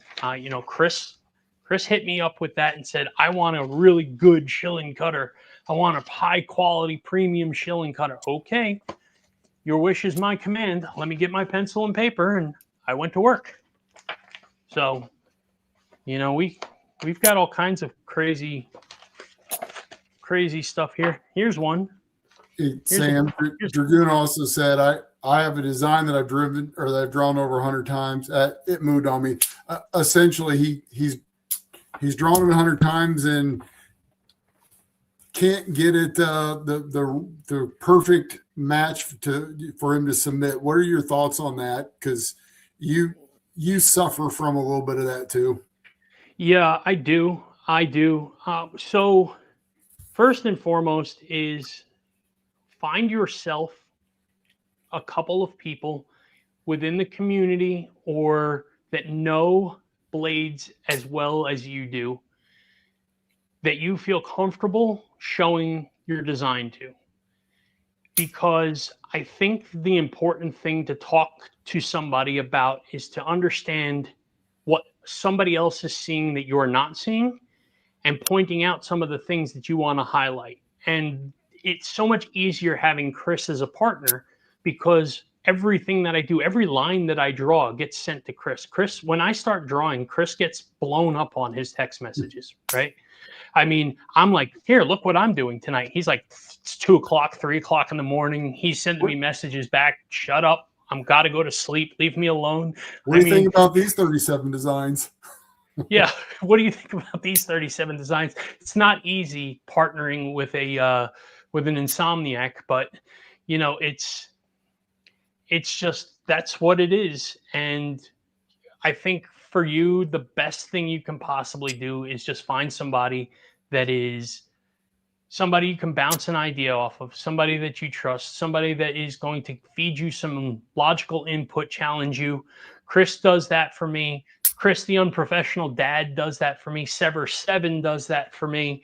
You know, I have a group of people I trust. You know, Sever7 has given me some of his designs. I've drawn some of his designs for him, not for him. Like, it's his ideas. So I'm not designing them. Let me be clarifying that. Those are his designs. I'm just putting it on paper for him. And, you know, he trusts me enough to do that. I would never show anybody those designs. And I wouldn't talk any more than what I'm telling you right now, is that I do that, and that's it. I'm not going to tell you what they look like. That's his call to show those types of things. You know, once I get him the images and stuff like that, you know, they're out of my hands at that point, whatever he wants to do with them. But find yourself a good, reliable source. I think that is my best advice for you. And I would be absolutely happy to sit and brainstorm with you or talk about it with you if you want to share it with me. If you don't, because you don't know me from Adam, I completely respect and understand that. I'm not pressing that, just offering my experience up if you want. So, you know, it is a challenge. I could tell you my first couple of designs were a heck of a lot longer than they should have been, because I rethink everything 1,000 times. And Chris will tell you. Yeah, and I would say that if you're getting people that are not giving you constructive feedback, widen your circle. Or if there's nothing, every knife is a trade-off, right? Every knife, I've not seen a perfect knife ever. I've seen knives I absolutely think are amazing. But everything has a trade-off. So if somebody isn't giving you a couple of those things, then I would say widen your circle. Or if you're getting so much of the same information and it's people you trust, there's your design, man. Just get the first one done. And like I said earlier, as you navigate the process, things begin to open up and you learn from it, you know, rapidly. And Rob, we absolutely, anything we make will be fat finger friendly. Yeah, we're two big goony hand people, so I mean, you don't have to worry about that. We've got frying pan hands and fat fingers, so you know, there's absolutely no question about that. You'll be quite happy with our designs for sure. Mattisfaction in the house. What's up, my brother? Good live tonight, by the way. Appreciate you as always. Hope you having a good night. You did miss my walkthrough on the prototypes, but I will give you a quick peek around. And I know Maddie's another one, just so you know, right? Mattisfaction's another person that I've shared some drawings with and shared pictures of designs with, because I trust Matt. Matt handles a lot of knives. He's around a lot of knife guys. His input's valuable to me. So that's a prime example of what Chris was saying a minute ago about widening your circle. You know, once you get to know somebody and once you get to understand what they know and what, you know, how they could be helpful with those things. You know, Matty's a great guy. He's a friendly person, and I enjoy talking to him, and he's helped me out a lot with that. You know, the other thing I would say is take it to one of the blade shows, and I was blown away by the amount of support that we received. Now, we had an engineering packet when we went down there. We didn't draw it on a crown on the back of a napkin. You know, we had a 3D print. We had a we had a production package, in CAD, and so that was a big difference. Yeah, I like Maddie's comment. Oh my gosh. Yeah, it's it. Maddie and his glizzies. That dude's hilarious with that. So yeah, you're 100% right, Chris. We went down there with a CAD packet that was, not only a rendering of the knife, but a blown apart view of the knife and some details about it. And then we went down there with a 3D printed model. And I'll tell you, this is probably the biggest difference maker that it made. Being able to physically put something in somebody's hand that they can touch and they can connect with made a world of difference. Chris had one in his pocket. I had one in my pocket, so that when we walked away from each other, we still were able to do that. We had enough packets in the backpack where we can show multiple people at one time. I collected a pile of business cards. Who was interested, who those people were, and then I made notes on them. This is the person you want to send your designs to. This is the person that does this here, does this there. Meeting all these people and making all those connections, that was what that was. We went shopping, but that was a business trip for us.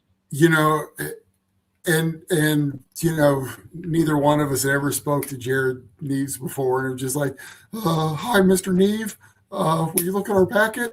And he's like, sure. Well, here, play with my Herman while I look at your packet. He hands us, Herman knife, and we're just, dude. That's so crazy. Yeah. That's so crazy. So Jared, yeah, that's true, right? So we walk behind Wee's booth. I was like, we were sitting there waiting for him, and I was like, the heck with this, I'm not waiting anymore. So I just walked right around behind the Wii booth, and we just started talking to Jared.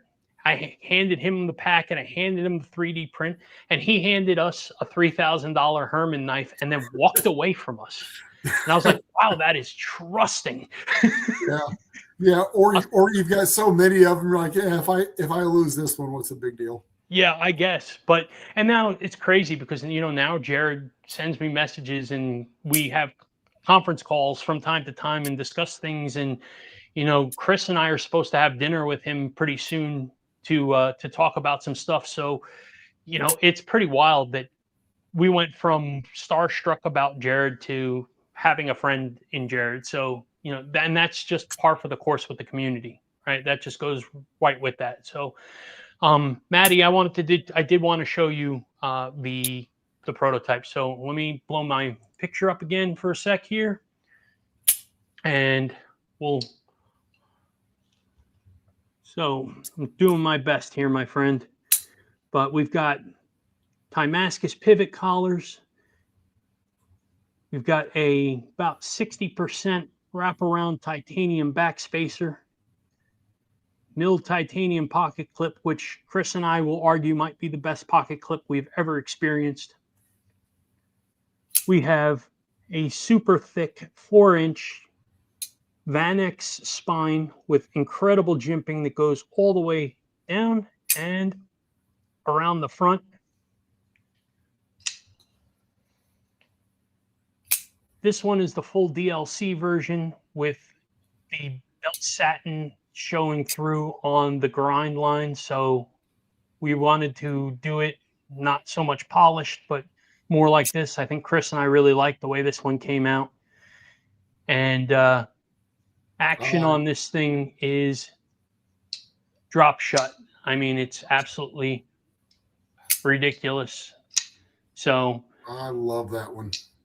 And just so everybody knows, for a big, thick 8.15-inch knife that comes in 4 inches, or I'm sorry, 4 inches. Good Lord, could you imagine? 4 millimeters thick on the blade spine.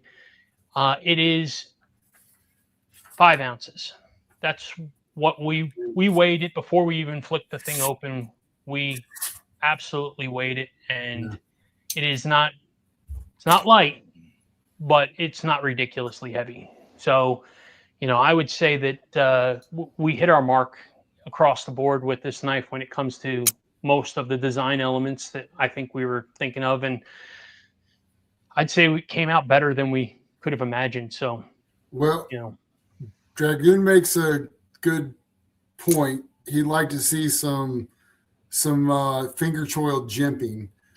We didn't do that, but we've got, that's where we're going to label the steel. Is right up there. And I can show that as well, Chris. So, but we're talking about putting jimping on the lock bar, which may help. I'm trying to get it so that everybody can see. There it is. Yep. Right. So in the finger choil, right there is where we hid the Vanix label.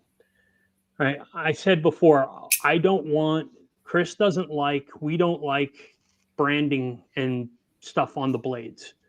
So we tucked it away there in the finger choil. And in a lot of cases, I would agree with you that some texturing in the finger choil would be important. But that this way's better. That finger choil is so deep that, to be honest with you, wherever you lock in over here, you're not going anywhere. I mean, you're truly not going anywhere. So I don't think there's any concern with anything there, but we are going to add some more texturing there for sure. Screw the jimp. That's dope. Screw the jimping. I love it. Yeah, Dragoon, we want textures, right? I'm with you. We're actually, they missed something on this, interestingly enough. And I'll point this out as well for a sec. So in the lock bar, turn it this way. In the lock bar access right here, there was supposed to be some milling texture on the actual angle of the lock bar access. And they sent us the knife without it. Now, I'm not really too mad about it. It's fine. They forgot one little thing there. They know it, and we're going to make sure that we aren't going to accept them during production without it. But I didn't want them to have to hold up and remake everything again. We've waited so long for these that was just not a super important thing for the prototypes. Rob, good night, buddy. Thank you for coming in. I appreciate you as always, my friend. So we will catch you soon, my buddy. And Leatherwork Terry, you can send your design over to us on Instagram. DM it over. Yeah, either that, or if you want to email it, wyvernkodiak@gmail.com. We can absolutely take a look at it, and I will 100%. It'll stay between us. We will not show anybody or discuss it with anybody but you. So yeah, and Maddie's right. Ducking autocorrect. Yeah, 100%. But that's the one piece of texture that was missed that we intended for to be there. And then we had mentioned before that right here where the spine of the knife meets the handle scales, we're going to add some texturing on the scales themselves, because just this little 1/4 inch spot right here, your hand kind of just skates a little bit until it hits the jimping in full. So yeah, I didn't see who it was, but somebody asked about jimping on the back spacer, and I don't think that we actually need any because of where it's at on the top. Plus, every model that we have has got milled scales, so we've got texture all the way around the hand. Yeah, and it's not opposed to maybe thinking about putting some texture on it or putting a design on it or something like that. So, I mean, these are prototypes, right? And that's kind of the thing we all have to remember, is that prototypes are exactly that. They are not the finished product, just so that you all can, let's not drop that. For the record, it wasn't me this time. It wasn't me that dropped it on your floor. No, you've only done it twice to me. But there you go. Just so that you all can see the balance on this knife. I am just about, I would say I'm halfway on the pivot. So it is literally right behind the pivot when it comes to the balance of this knife. So the knife is remarkably balanced, and we're trying not to play with the balance too much, because that was something that was immediate to us when we handled the knife. It was like, this isn't heavy in any direction, which is crazy considering it's a 4mm blade. So, and don't get me wrong, having a 60% backspacer probably helps a little bit too. So Yeah. the only time I feel like you need jimping on the back is when you have a hard time actuating the crossbar lock. Yeah, well, you know, I don't disagree with you there. Crossbar locks are a different creature. Your hands move and actuate in different ways. You know, doing this where your hand is moving versus locking in here is just a very different creature. And yeah, it's definitely definitely a different animal. Yeah, and you brought up, you know, to try to make sure that the lock bar jimping is going to be on the final product. It was supposed to be on the prototype. They missed it. That would be a non-negotiable. That would be a defect that they completely missed. I find that to be very important. Yeah, I learned a lot in the prototype process. One of the things that I learned, and talking to Kevin Johnson at Devo, he told me, ask them for tons more pictures, ask them for more, and go over every detail with it. And when you think you've looked at them, look at them 10 more times, because you're going to miss something and you don't want to. And so I think once we're getting ready to do this, I think one of the things Chris and I are going to sit down and talk about is a process of pictures that we're going to request from them so that we can get the greatest understanding of what product they are sending us. Because let's face it, they're not sending us 6 the next time. They're going to be sending us possibly 600. So it has to be right. Mm-hmm. You know, it's one thing when you miss it on 6 prototypes. It's another thing when you miss it completely on a production run in the hundreds. And you're talking about, you know, tens of thousands, $100,000 run there. That's a costly mistake. So don't get me wrong. Part of me would be tickled if they did, because then I think that's under our warranty where we just get to keep a bunch of free knives. But I would like to get it right and put the correct knife out to. I want people to know what they're buying and get exactly what they feel that they're purchasing.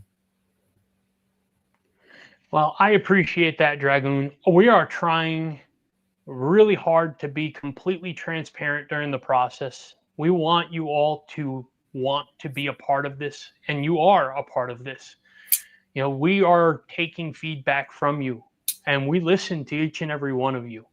And we say it in our content videos that your suggestions drive our content. Well, the same thing goes for knife designs. I think you all drive that.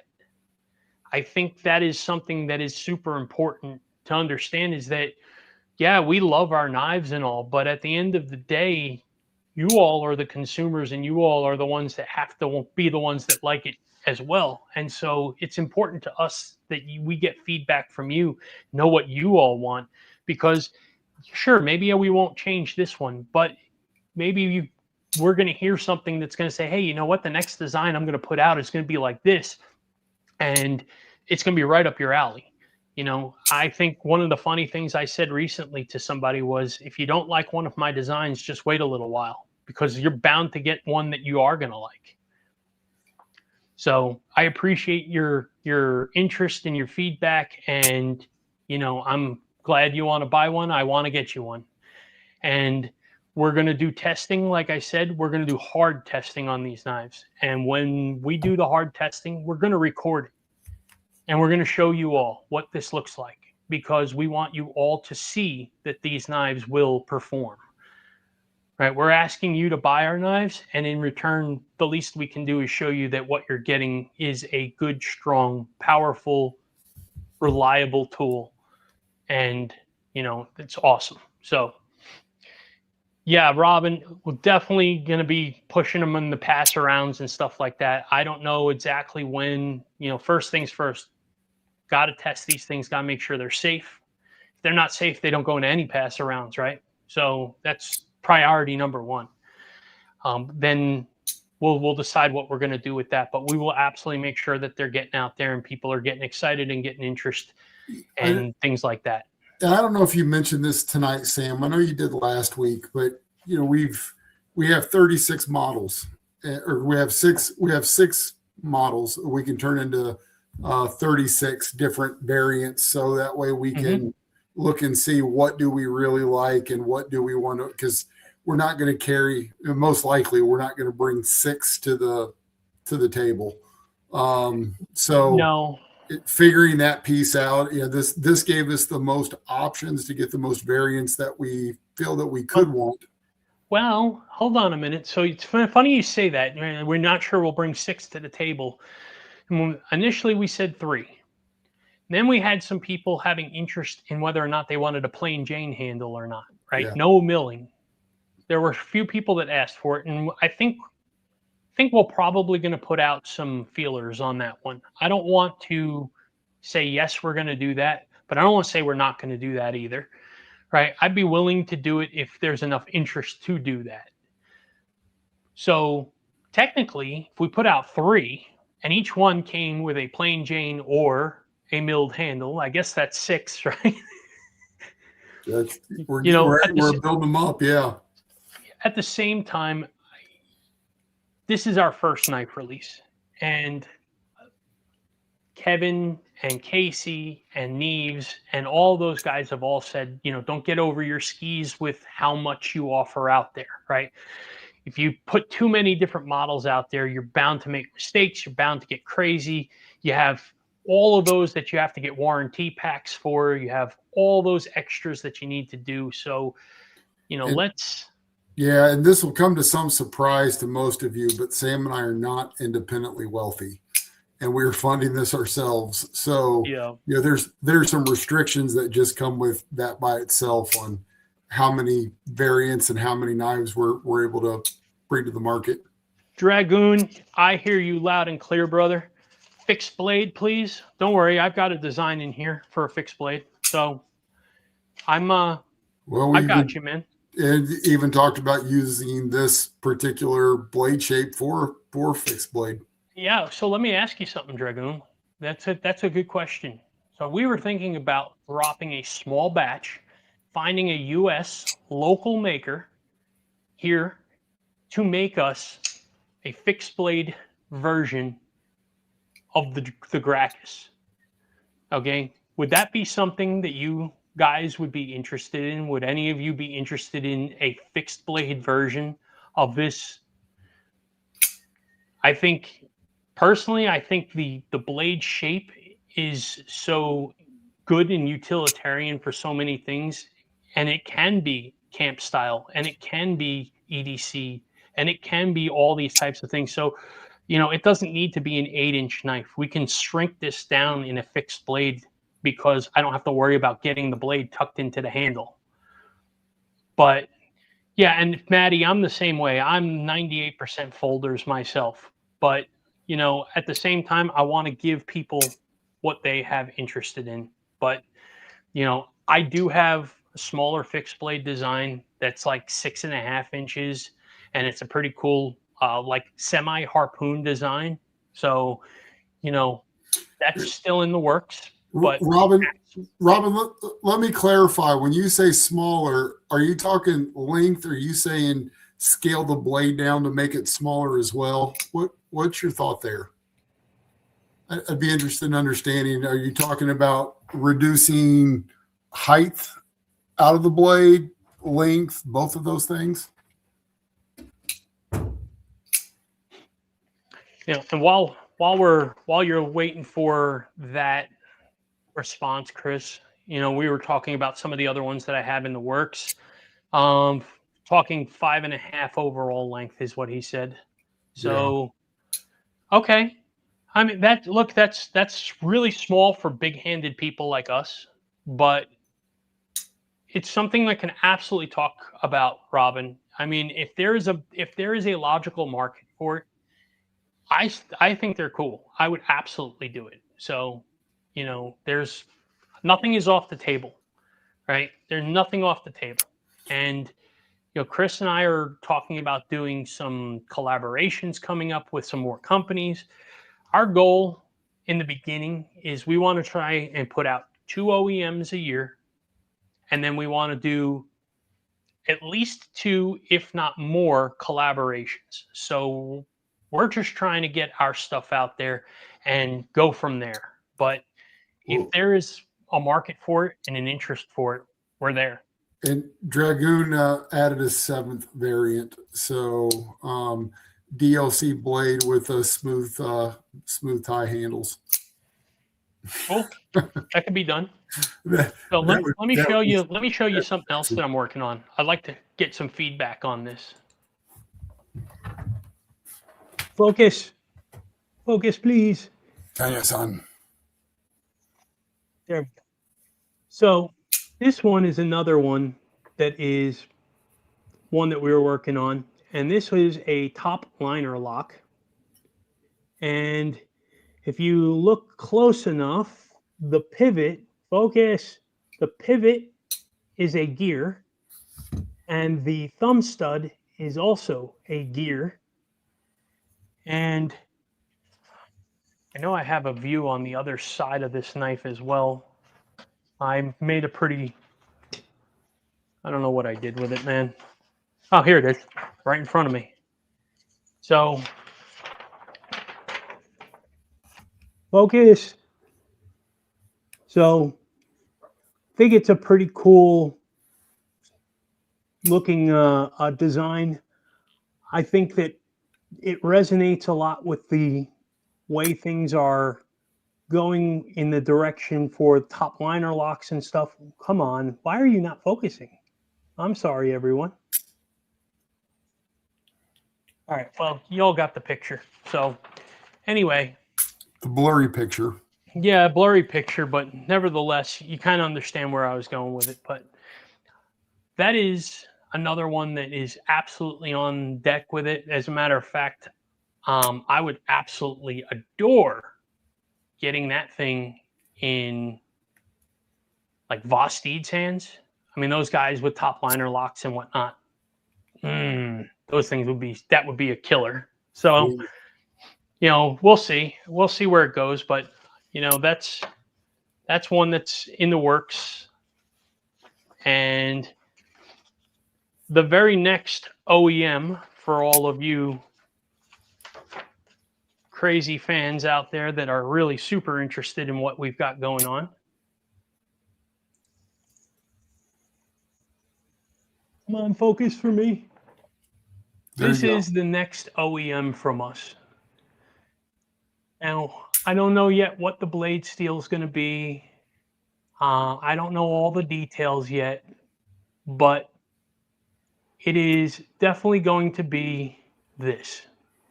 And this is going to have front flipper. It's going to have hole. This little area right up here is going to be, like a ledge window fuller type of look to it. So I think that'll be pretty cool. I think that will give some more flexibility to how it's going to be deployed and give some more options. And it looks cool. I dig the idea. So, just giving you all a little sneak peek into what our world is doing and how it works and all that kind of stuff. And I hope you guys enjoyed some of the things we were showing you, and I hope you all are excited for what we're doing, because to be honest with you, Chris and I are really excited about it. I think we have a lot of really good ideas, and I hope that you guys think the same as well.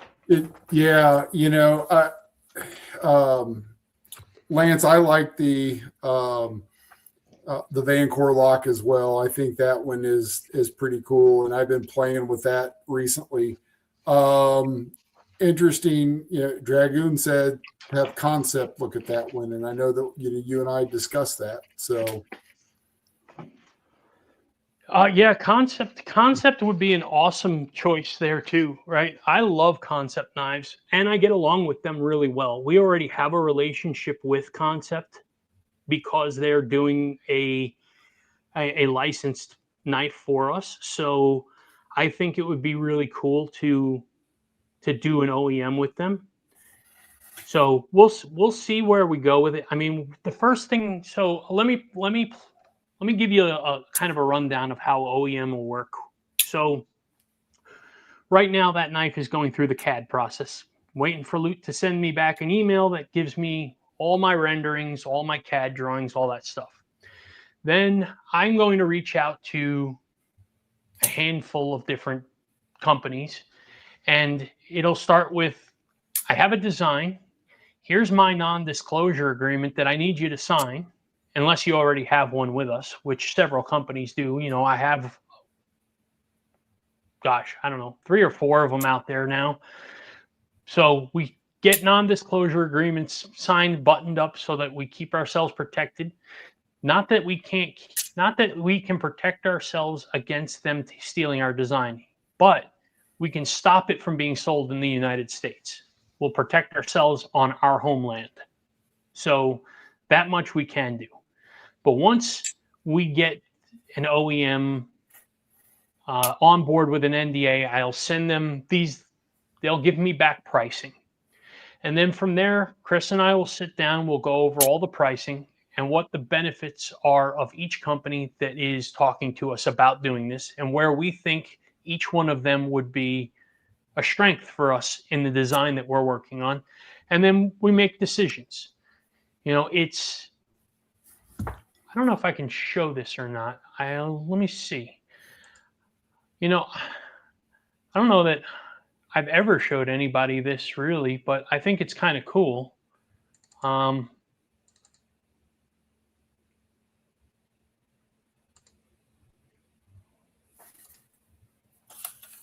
Hang on one second.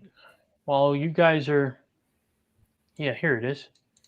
I'm gonna show you something, and I hope you guys think it's kind of cool because it's different. Share screen. Number 2, allow. All right. So when you go to a company like Concept, they send you a catalog. And I'm not talking about a catalog like 2 pages on a PDF. Okay. This thing is like 70 pages long. Well, actually, Best Text is 70 pages long. I think Concepts is actually smaller. But when you go through this, they talk about their process. They talk about all of their finishes. They talk about all their blade selections. You know, you want to talk about getting really overwhelmed with stuff. I mean, you can start to go through all these different things with them. So they really do give you like a shopping catalog to go through when you're working with them. Now, give me a second here. I think Best Text would be a better one to look at because theirs is like insane, right? Yeah, there's a lot to it. So here is Best Text version, okay? And it's 60 pages long. Okay, every Damascus pattern that they have, all of the types of blade surfaces that they can do, and finishes, and the handle materials, and carbon fibers. I mean, it is literally overwhelming. It's insane. And when you're going through this and you're ordering from them, it's like you have to go and find the corresponding number to the page with the codes to order these things. It's cuckoo, right? So this is what you're going through to try and figure out what you want to order from them. And I mean, this is the stuff that we have on our pivot collar right here. I think is A. So, you know, I wanted a lot of blues and yellows and golds in there and really mix up the coloration on it. So I thought that was pretty cool. The zirconium, brass Damascus, which by the way, I didn't even know existed until I saw that, which is awesome. And this is specific to OEM, the OEM stuff. Yeah. Yeah. When you license something from them, they don't really give you options. You give them something, they sign it, you sign it, and essentially you're giving your product to them. And once you sign that document and send it back to them, your knife is now theirs. They can do whatever the heck they want to do with it. So it is really wild, all the way down to the packaging, right? I mean, you can see here they talk about magnet boxes and drop boxes and foam, plastic container boxes, sheath material, all that kind of stuff. So, just thought it was really cool. Thought you'd all enjoy to kind of see a little bit about that. Brass Timascus on something. Yeah, brass Timascus it looks pretty good. I wouldn't mind putting some brass Timascus on like a pocket clip and some backspacers or something like that. I think that looked pretty cool. I have people trying to convince me to go the OEM route. So Terry, from a OEM perspective, here's my thoughts on it. I think OEMs are awesome, but the onus is on you. Everything falls on you. Your risk, your marketing, your money, everything is on you. And so if it falls, it fails. If they steal them, if they come out like crap and nobody buys them, it's your problem, right? When you license it to another company, they're paying you a percentage per knife. And then on top of that is they're marketing it, they're producing it. There's no money out of your pocket other than your time to create the design. And, one of the things that I'll point out too is, let's say you make 500 knives. Those come in and you're going to check 500 knives to ensure that they're accurate. So you pull them out, you check them, you put them back together, you put them in a box, you package them, throw your shipping label on them. You're probably legitimately looking at 10 minutes per knife. At 500 knives is 83 hours of work just to ship them. So the OEM side is a significant investment even after you receive them, because again, you're talking at taking a week of vacation from your regular job just to mail people out the knives they're anticipating. So there is a lot of work to it. Yeah, there definitely is. And, I think, Chris, one of the things we were talking about last night was Casey uses his friends and family for help during that, right? He had a whole QC team, essentially. He had like 5, 6, 7 people lined up at a table, and they all had stacks of knives, and they were going through it and checking everything and then boxing them back up and putting them away. So you're barely going to trust me to do a QC on these things. Let alone friends and family. No, I think I trust friends and family to do it. Like, for instance, I can absolutely think I would trust my wife to do it. Not because she's a knife person, because she's not, but because my wife is attention to detail and her meticulousness. If I give her instructions, she's be able to do it. I think if we turned around and grabbed some of the local boys here, right? Like Sever 7 is a few hours away. I guarantee you that we can get his butt out here for a day to hang out with us and flick knives, right?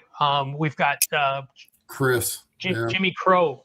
Oh yeah, right? Jim, right? We've got people here, right? Let's get a gathering together. We'll feed everybody. We'll hang out, and people help us.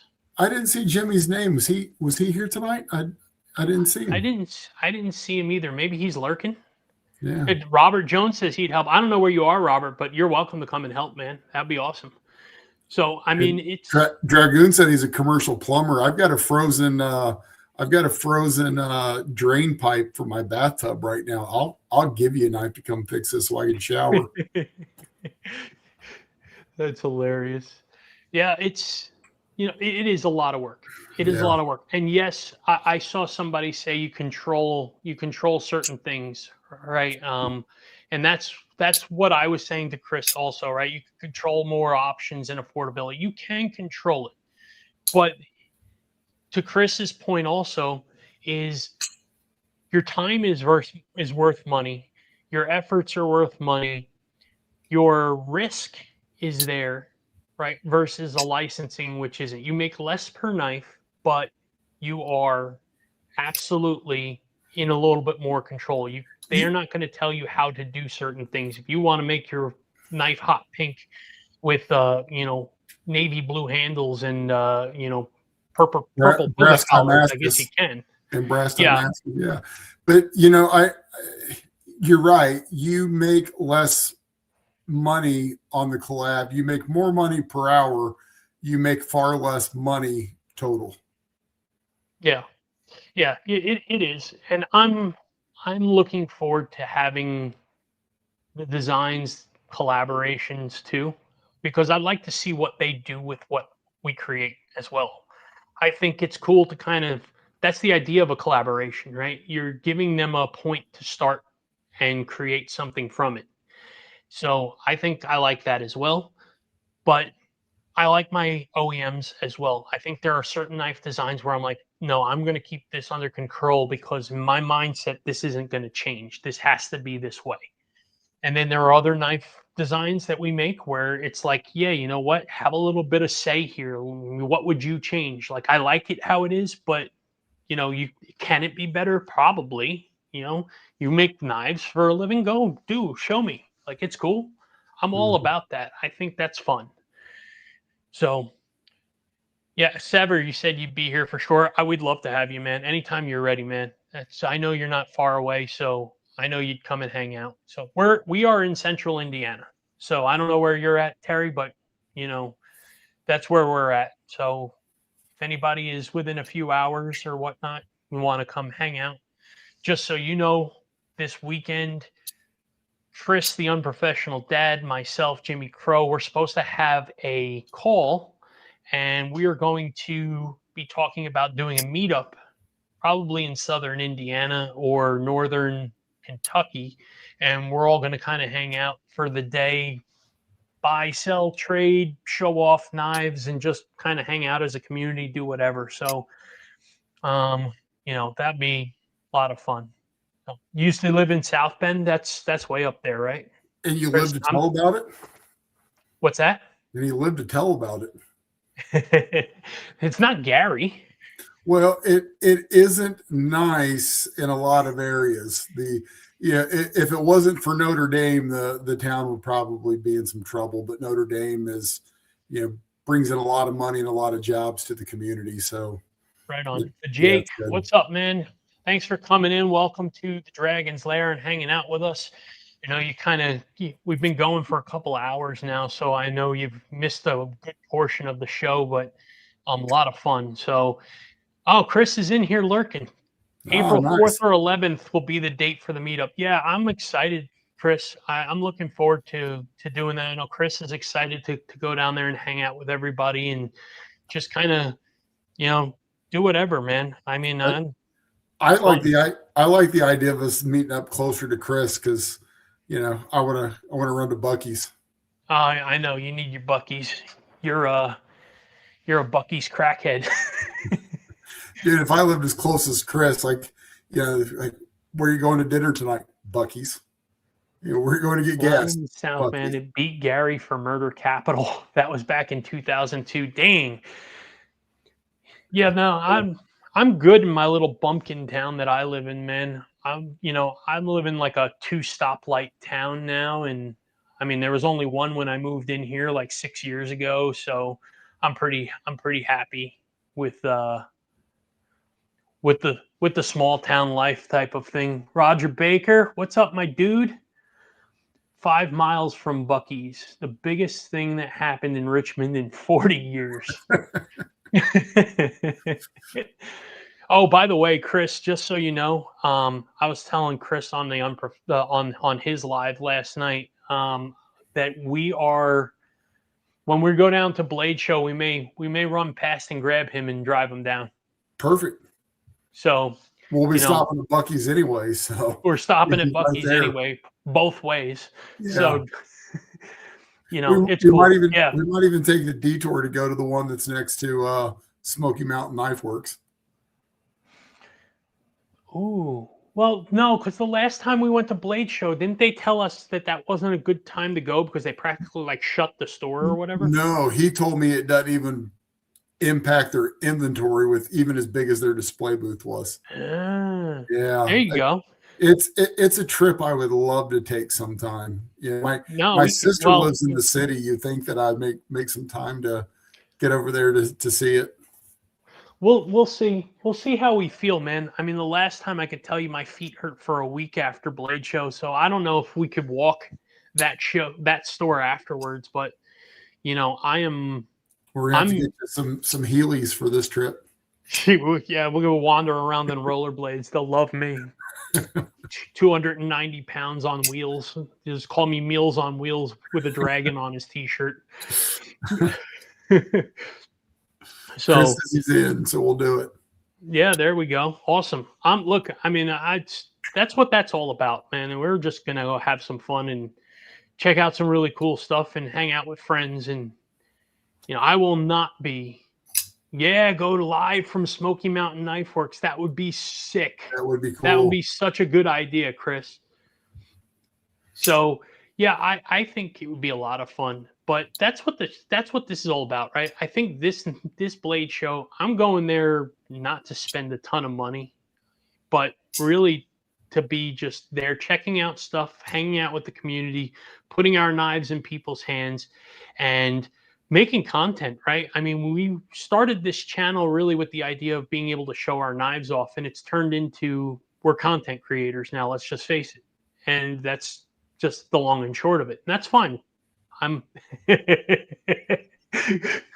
Yo, Chris just called me out. He sure did. Chris just called me out, straight up called me a fibber. Yeah. Ain't that some stuff right there? Yeah, okay, Chris. Funny. I know. You can call my BS. You're right. I probably will spend a ridiculously unhealthy amount of money. Kevin Smith and Knives, what's up, my dude? How's it going, buddy? Good to see you. Appreciate you hopping in here. Dragoon is telling us that we need to bring some equipment so we can go live. Now it's a challenge. We've got to be able to beat their building. So, you know, I think that if we walked in there and started talking to them like we do with everybody else before we start going live and doing crazy stuff, okay, I think they'd welcome us when they saw what we do. I wonder if it's just a physical issue with signals coming in, etc. Oh, so we're engineers. We're engineers in telecommunications. I'll figure something out. We're going to have to hack their Wi-Fi and get out. So that's not a problem. That's not a problem. I can hack anybody's Wi-Fi. Don't worry about that. Did I say that on a live crap? Yeah. I don't know anything about hacking anything, folks. No. Never done it before in my life. Ethical hacking is a respectable job. That is true. That is true. I am a blue hat cert. So I can, and a white hat as well. So I am an ethical hacker. So by certification. Yeah, by certification. I actually used to do it in my last company. I used to show companies that they're at risk, and I'd show them how I'd penetrate their network, and then they'd pay me a lot of money. Sam can penetrate. Oh, 290 pounds on rollerblades. I'm getting through your firewall. Yeah, that's it. Well, live from Blade Show and had no issues. It was awesome. Yeah, Chris, you did go live. Heck, we were on your live a couple of times while you were doing it. So that was a lot of fun, man. And we'll be doing that too. I think this year going down there, last year we didn't even have social media at the time, right? No. It wasn't until afterwards when different knife companies were telling us, like, what's your social media? I'm like, I don't have one. They're like, well, you need one. And I was like, oh, okay. So, I mean, we created it when we got back. Yeah, so we had zero desires to do this. We just wanted to make knives. Yeah. Yeah, that was kind of the concept behind everything was I just want to make knives. I don't want to do social media. But, you know, getting into the knife community, getting as close to some of the folks that we have, getting to know them, getting these lives going now and really having real-time interaction, and then seeing people excited about this makes things very different for me now, right? I feel a different connection. And now social media is something that I embrace. So I think it's going to be something that this year coming up, we'll be live a few times at Blade Show. We'll have a lot of recordings. We'll do a lot of interviews with a lot of other people, a lot of companies doing walkthroughs and stuff like that. It's going to be a lot of fun. I think we'll really be spending our Blade Show a very different way this time, which is good. Maybe it'll save me some money because if I'm focusing on work, I'm not focusing on buying crap. I've got ADHD. I'll be he'll be mid-interview going, "Ooh, look, Prince Customs." Yeah. That's hilarious. So, I did want to show everybody stuff, by the way. So I did get a couple things in from the pass around group this week, and I thought they were pretty cool, and I wanted to show everybody. So edcknives has a knife out called the Catalyst, and edcknives is in our pass around group, and I thought the knife was pretty cool. So I signed up for it, and it just came to me, and I really kind of digged it, and I thought I'd show everybody and let me know what you guys think on this. So here's a knife. Nice fuller front flipper, frame lock. Looks like it's a pretty good pocket clip. You know, when I do the review, I'll test it. Yeah, Dragoon, I got a Catalyst here. And my fat fingers do have a little bit of a struggle getting here in the fuller, but I can get it. And it flicks open really, really nice. The action on this thing is stupid. Like, it just absolutely drops. That's good looking. Yeah, it is a really nice looking knife. And the like I said, I mean, the action's outstanding. Front flipper on this thing is super easy to do. I love a low profile front flipper. Yeah, they did a really nice job on this knife. So, you know, look for this in the coming days for my review, full review on it. But I did get one of these, which I thought was a really sweet knife, and thoroughly enjoying playing with this thing. So when you go to open that up, Sam, is the flipper small enough where it stays out of the way when you're, so when you go to close it, so open it. Oh, that was me. Yeah. And now when you go to close it, it's right out of the way. I love that. I like flippers, for sure, but make dinner, James. Well, good golly, man. It's 11:30 at night here, brother. You're eating late. Nah, man, I appreciate you coming in. Thanks for hanging out with us as long as you did, and appreciate you. But, go enjoy dinner, man. We'll catch you on the next one, and I'm sure I'll catch you in some lives in the next week. So have a great night, buddy. Yeah, Dragoon, we weren't a front flipper. We weren't front flipper guys, but we kind of figured out. Yeah, we've evolved like the subhuman people that we are. Yeah, but this one really is not bad. It's a very easy front flipper. You know, don't need to jerk your wrist out there to make it happen. So really outstanding knife. I'm looking forward to reviewing this. I think it's going to do really well.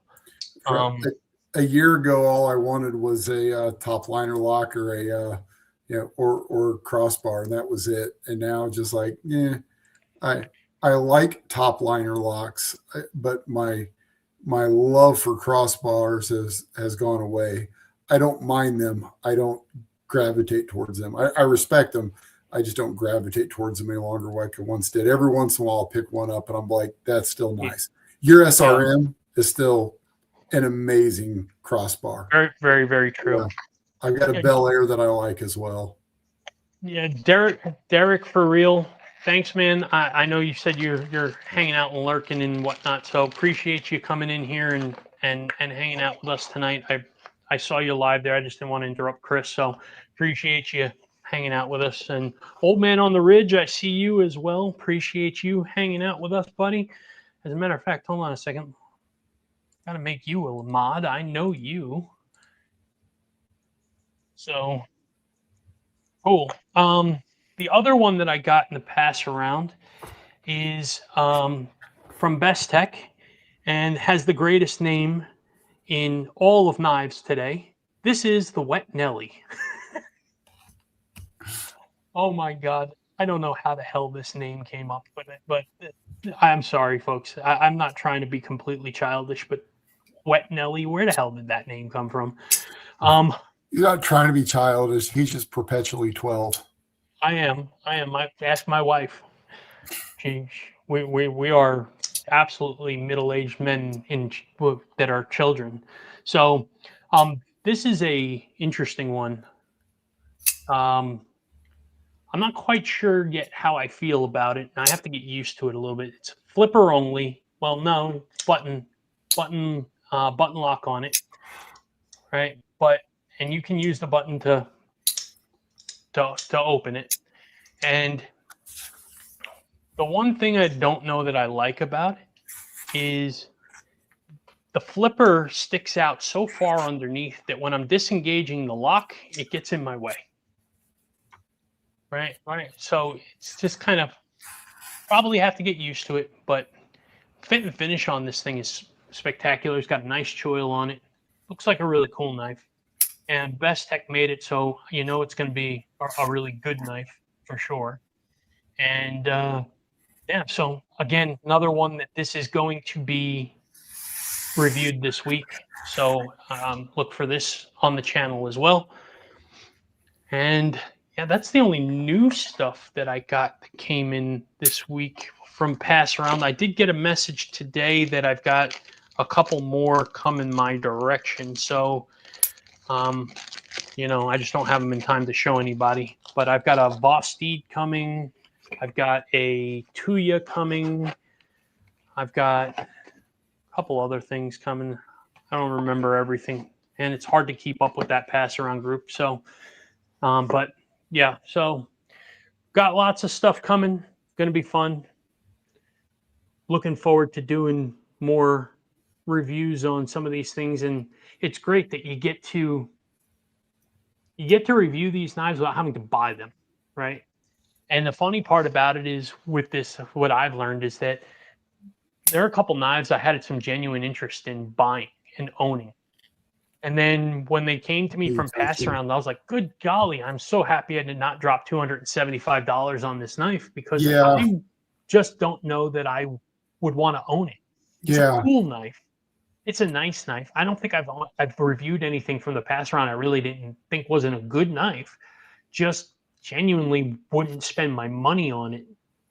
So I'm with you there. I think that that's one of the benefits of my personal feeling. One of the benefits of when you do a review and we're going through the knives, it's never about you should go purchase this knife.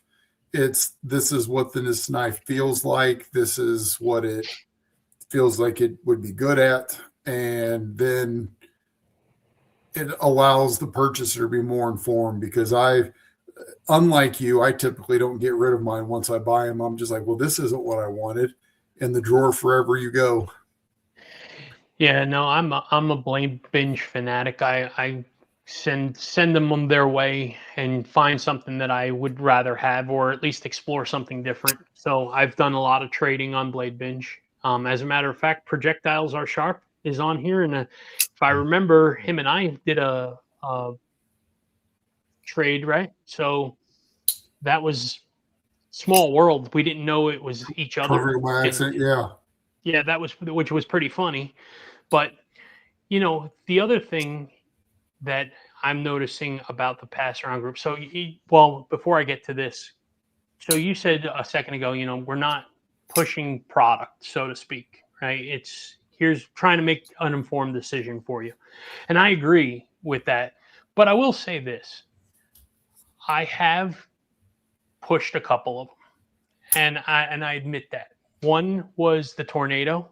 Mm-hmm. You know, Casey gave me early access to the Tornado, gave us both actually, right? Because you wound up with one, I wound up with one. Yeah. And I think if it's something where it's coming out and I don't want somebody to miss it, and that's really what it was. I had to pay for that knife, right? Casey didn't give Chris and I those knives for free. We bought those knives. So let me first say that we don't get knives for free. He offered those as early access that we had to purchase them. But in doing so, I really enjoy that knife. Genuinely do. For 6.5 inches on an EDC knife, that thing is really an outstanding blade. And it really hits a good mark.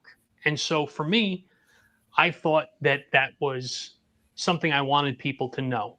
And I wanted people to not miss it, because these drops happen and then it's like you blink and they're gone. And especially like those things like Blade Binge and stuff like that. Now, Casey did not sell out of those knives. He did sell out of the DLC ones. I think he's only got a few of the one that you got, Chris. The, what is that? The Flame Dano? No, the Flame Tie. Yeah. So I mean, they are starting to thin the herd, but they didn't sell as crazy as they did, or typically would have. And I think size had something to do with it. I think the fact that he's bookended by Devo knives and everything else that were dropping, it was really hard for people to buy more and more and more. It's just you can't keep up with it now. There's a damn drop 3 times a week now. So it's just impossible. But I'd gladly trade them all for just a little bit more. Yeah, I gladly trade them all for a little bit more. That's 100% right, man. But I will say that if it's something where I don't want people to miss, I'm going to say something about that. I'm going to say, you don't want to miss this one. You want to get out there, want to buy this one. You know, I'm going to be honest about that. I did a review on Casey's prototype that he just placed an order for, the Mach 71. Okay, legitimately, that knife is the best Tempest knife that he has ever created, bar none.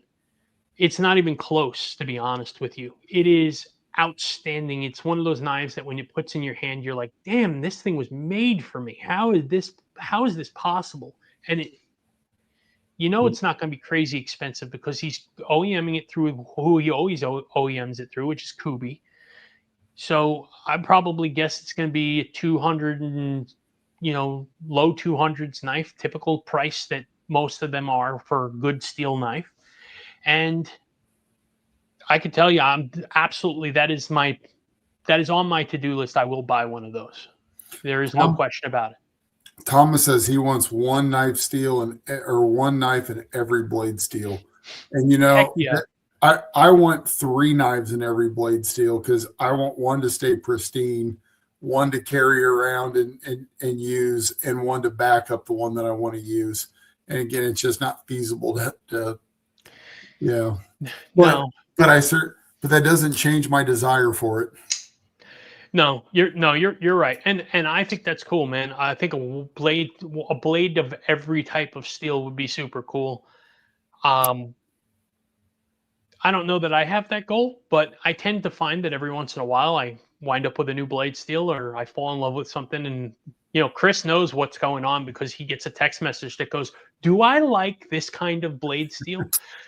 Right. And he could show you 100 text messages where I'm looking at something and I'll be like, I don't know this blade steel well.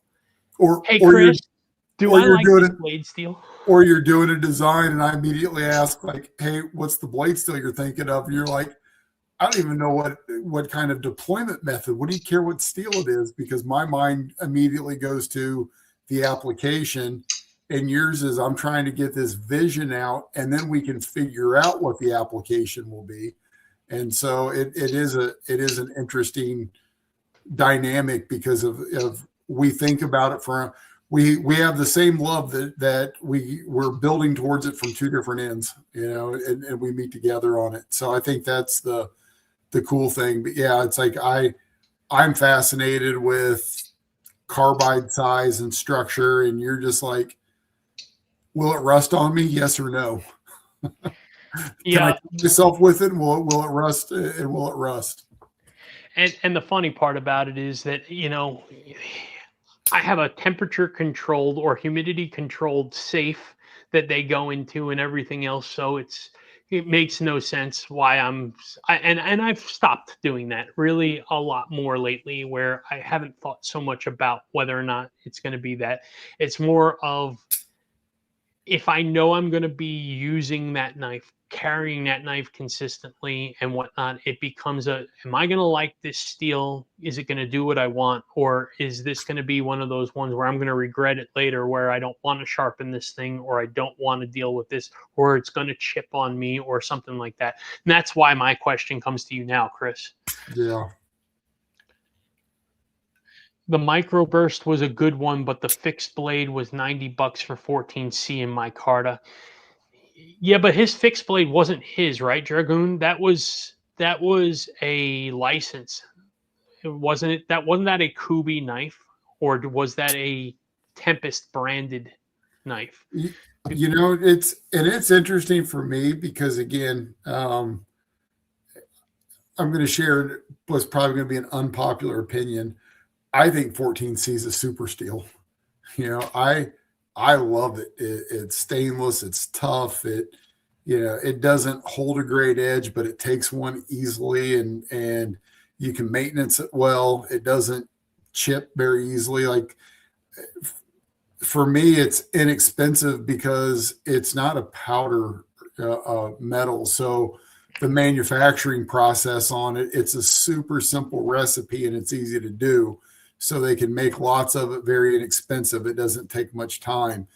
It doesn't make it a lesser steel than a lot of other steels, because with that one, in my opinion, the only thing that you're really missing off of what we call a super steel is the edge retention time, and it's still decent. Like, it's not terrible. Yeah, absolutely. So Dragoon, I don't know why it was $90. My guess, truthfully, is that he was dealing with the costs, because Casey doesn't try to make a killing on his. Sorry, I'm dropping stuff all over here. Casey doesn't try to make a killing on his people, right? I mean, he makes some money, but he's not trying to take advantage. So my guess would be his costs were high, so he was just trying to do it for what he could. And then Derek, I saw your message. You said that you're like in a basement in Ohio or something, right? So corrosion resistance is something of importance to you, right? So here you go, right? Vanix, right here, right? This is, the most corrosion resistant steel you can put on a blade, right? So this is what our knife is going to be Vanix, or at least that's the plan so far. It is possible that could change to MagnaCut, maybe. We don't know yet, but there you go. That is possible. The microburst was Tempest, the fixed blade Kubi designed, and then put all their fixed blades to 99 last I checked. Interesting. The idea of making a Gracchus that's the size, somebody up, and I don't recall who said it, that said something like the size of the Kaiser Smolt, right? So Kaiser Smolt, Lander 4, they're right there in the same. Next time we get together, I'll bring them, and you can look at them.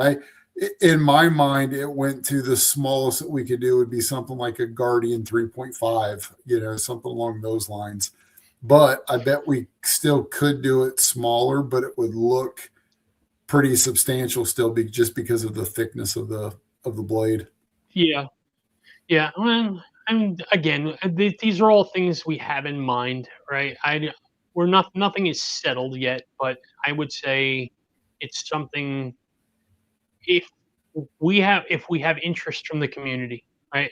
Right now, the idea that I had, honestly, was let's make like 10 fixed or 15 fixed blades of the Gracchus. Yeah. And offer it out, right? It'll be you keep one, I keep one, and then we offer the rest out. Just you guys want one, it would be cool. Your dad still might be in here. He'll get one. Yes. I just want to be sure that you're clear on that. Yeah, just so that you all know. I mean, my father has made it very clear. He gets number 3 of every single knife that we make, right? If we are numbering our models, number 3 belongs to him. So Dad, if we make a fixed blade, yes, you'll get a fixed blade, and it'll be number 3. So if you see a number 3 out there, it came from AliExpress. It's fake. That is true. That is true. So, but we don't know if we're going to do it yet, like 100%. We'll definitely do a fixed blade, but we'll see. One of the other things that we were talking about. So I don't know if any of you guys know Berkeley's Cerakote, but Berkeley's is 45 minutes, an hour or so away from me, west of me. And I was talking to him and I said, dude, when we get our knives, like if I take a handful to you, would you Cerakote them, do like a one-off job on them? And like, I think it would be a really cool something for the community where we can do that. So I think it would be fun to just, you would have a one of a kind. It wouldn't be for us. It would be for you guys. I think it would be super, super cool. Yeah, if we did keep like a tall blade, I think it would be awesome to have the Dragon on one side and the Kodiak on the other. As much as I don't like billboarding on a blade, I think that would be pretty cool for a one-off thing. Yeah, for sure. I think it would be cool. Projectiles, man, I'd like to say sure, yeah, I'll get you 13, but you know how hard that is. I think, one is that I don't know that we're going to pick the numbers of where the numbers land in the finishes. So that's the first thing. You may not know where you're going to get that. What finish. It could be the DLC version. It could be the pink version. I don't know what 13 is going to be. That's the first thing. The second thing about that is, if I start letting everybody start picking numbers, that'd be crazy. That would be bonkers. That would be twice the work that Chris and I have to now figure out to decipher, because when we number these things, just so you know, we're putting them on the inside underneath the backspacer. So now we're going to have to be forced to do this. Every single knife to go, okay, this is number 54. Okay, who gets number 54? Which isn't a problem if you're doing it. I know. You can't see anything in front of you, man. I've been thinking about. I can't believe you have a driver's license. I've been thinking about getting a prescription windshield or a sled dog to pull my car. Yeah. Oh, that's hilarious. But yeah, I mean, we'll see. If I can make it happen, I would make it happen, right? So, when it gets... Here's the other thing, too, that's a challenge. Remember when we were at Blade Show and I bought the ADV Tactical, that he had an exclusive Blade Show, and he had 10, and I asked him, can I get model number 1? And they're like, sure. It took them 15 minutes to find model number 1 out of a stack of 10. If there's a stack of 300 or 500 or 700, finding a specific number is really going to be tough unless they send them to us in order, which I highly suspect that won't be the case. Oh, $57.60 for a microburst fixie right now on White Mountain knives. There you go. Take my money? Man, okay. Yeah, that's dangerous. Just so you know, that's dangerous. Like, don't give me discount codes and crap like that. If I don't take it, I'm losing money, right? Like, I do girl math, just so you know. And Derek, I'm barely driving, so my eyesight isn't that bad, but my prescription isn't bad, I should say. Low light kills me, and I probably need bifocals is probably my bigger problem. Having one pair of glasses and I'm trying to do everything. I take them off, I put them on, I'm back and forth. So yeah, that's I mean, it's not a big deal. When we go on trips, I mean, I'm always driving anyway, right? Because you always have to make fun of me because you think I drive too slow. But the fact that you drive so fast and you can't see crap scares the crap out of me. So hard pass, blind bat. If I drove your speed, I could do it blind because I bet I could just do it with a stick. Shut up. It was one time. You are such a crybaby. You don't be a jackass. Oh, we got passed by an old lady in a walker. We did not get passed by an old lady in a walker. All right. So look, I get.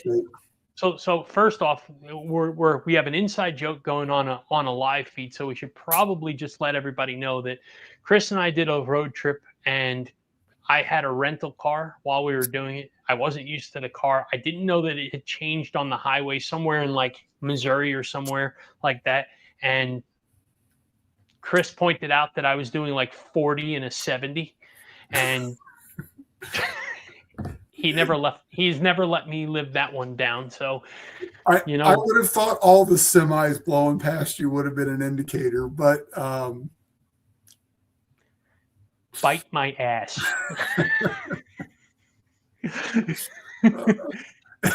Thomas said she was on a scooter. That's fair. It wasn't on a scooter. Yeah, there you go. It was a fast scooter, though, man. That's the key to know, right? It was a fast. It had racing stripes on the side. It wasn't fast. It had racing stripes. They were just painted. I can't see where I'm going, but I'll get there fast. Yeah, my worry is whether or not getting there means getting wrapped around the tree. So I've never been in an accident, but the path behind me doesn't look good sometimes. But oh my God. So anybody here get any cool knives this week? Anybody get a Dragoon? Can you show the knife off again? Yeah. Anybody get any cool knives this week? Put them in the chat. Love to know if anybody got some cool stuff. Boom. So this is the black DLC, full DLC version, right? So the handle's DLC as well, not just the blade. And it is belt satin DLC on it. And then this is, there we go. This is the Speed Blast version.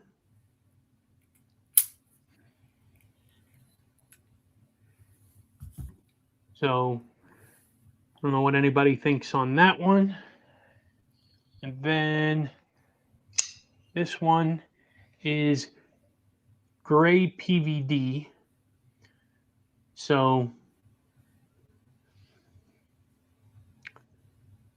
we got 6 total prototypes,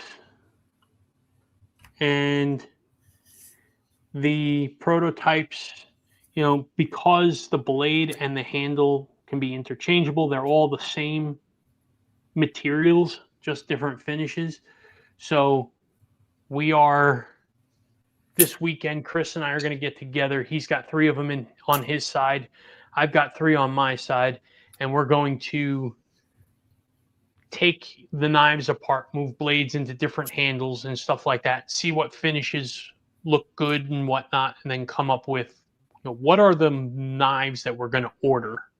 Essentially, we can't order a billion different finishes. There's just no way to keep up with that. So we're going to narrow it down to 3 or 4 finishes that'll be our production run, and that'll be what we go with. So couple knives got thrown up, but Roger, it's awesome that you've had a friend for that long. And yeah, Sam and I have a good time with, it's great because when you have a friend that you just truly love, it's easy to have those because you know that any jokes aren't malicious. It's just fun. Yeah. Yeah, if we're not making fun of each other and razzing each other, like, then, hey, what's wrong? You okay? Yeah, Chris will be like, well, "What's wrong?" I'll be like, "Why?" He's like, "You didn't come back at me when I said something to you," and I was like, "Yeah, I'm having a bad day." So, I mean, he knows me. I put that up on a tee. You should have smashed it, but nope. Couple couple knives that got pulled out. I saw a Cold Concept Hero. Steel Recon Tonto. Sweet. Yeah. Was there one above that somewhere? Just see. below it, the Concept Hero. Concept Hero. I'm not I don't know familiar with that that knife. one. I'll have to look it up. Yeah, I don't know that knife. I'm gonna have to look that up myself. Google. But Give me I a do like Google. Concept. Yeah, Concept makes outstanding knives, and they're still like a young company, which is incredible that they are. First off, that they put out the quantity that they put out, but the quality and the reach that they have right now is outstanding. They are impressive. I picked up that TRM Neutron in the. I bought it from Lone Star. Hold on, let me put you up on the big screen here. Yeah. Oh, you got that. You got that brown trout or rainbow trout or speckled trout or something, right? Yeah. And that's I love cool. it. Yeah. I had the Atom. The Atom. Yeah, the Atom's nice. You put that in my hand once. That's a badass knife. Yeah, for sure.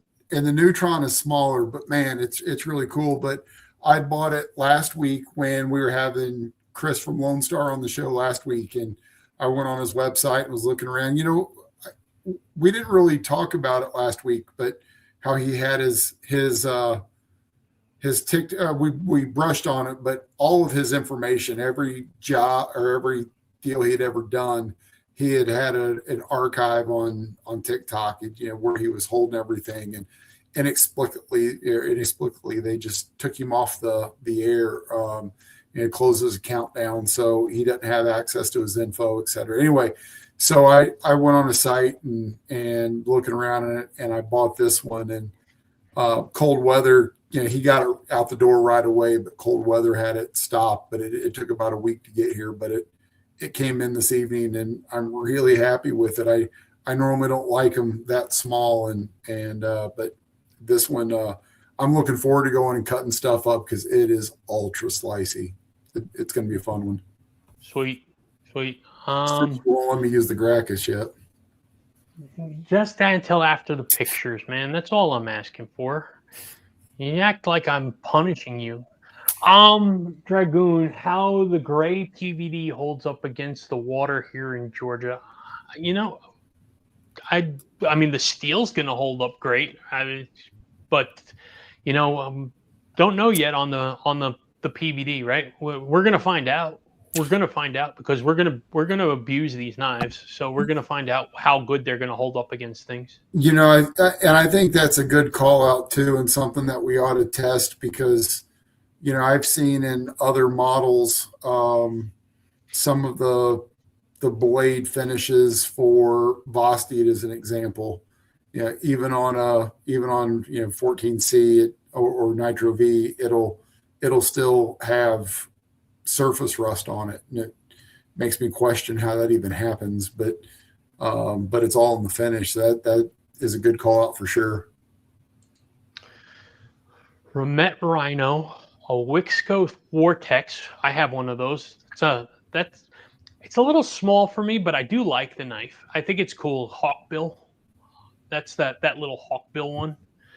Spyderco Manix 2 in Magna Cut, and a Smoky Mountain Knives exclusive PM2 with M4 lava flow. I checked one of those out. I was looking at that. I'm a PM2. If I had to say I had a favorite knife, that's probably the one that I would say is my favorite. But that was my gateway drug into this. So I like those a lot. So, yeah, projectiles. That's what you got this week. That's a hell of a good knife week for you, man. That's nice pickups for sure. Murdered Out, Better Win, or one of them spots, or I Will Riot, huh? Blue, I'm pretty sure that's probably going to be a full DLC Murdered Out version right here. I think this is probably going to be a surefire thing. I mean, Chris and I both absolutely love the way this came out. It looks outstanding. We know there's a market for it. I mean, virtually every knife company's putting out a full black knife, right? So I think we'd be stupid to avoid what the public wants. And to be honest with you, I mean, this is my it's favorite what we personal. want. Yeah, what we want it's too. what we want too. So I'm absolutely thinking that full DLC is going to be one for sure. So don't start getting Molotov cocktails ready and stuff yet, buddy. I think we'll hook you up, man. Your water can't be any worse than the water in Flint, Michigan. Yeah, that would eat Van X. Yeah, that would eat Vanix. That's awesome. Oh man, that's hilarious. Too soon. Too soon. Could we laugh? Each other. I'm laughing. I don't care. I don't care. Georgia water has high chlorine content, so it's a bit of a freak for DLC and PVDs. Yeah, I mean, it's a good question, Dragoon. I don't know, and I don't necessarily know that there's going to be a good way to test that. I'm certainly not going to bleach the blade. But I would. Seems.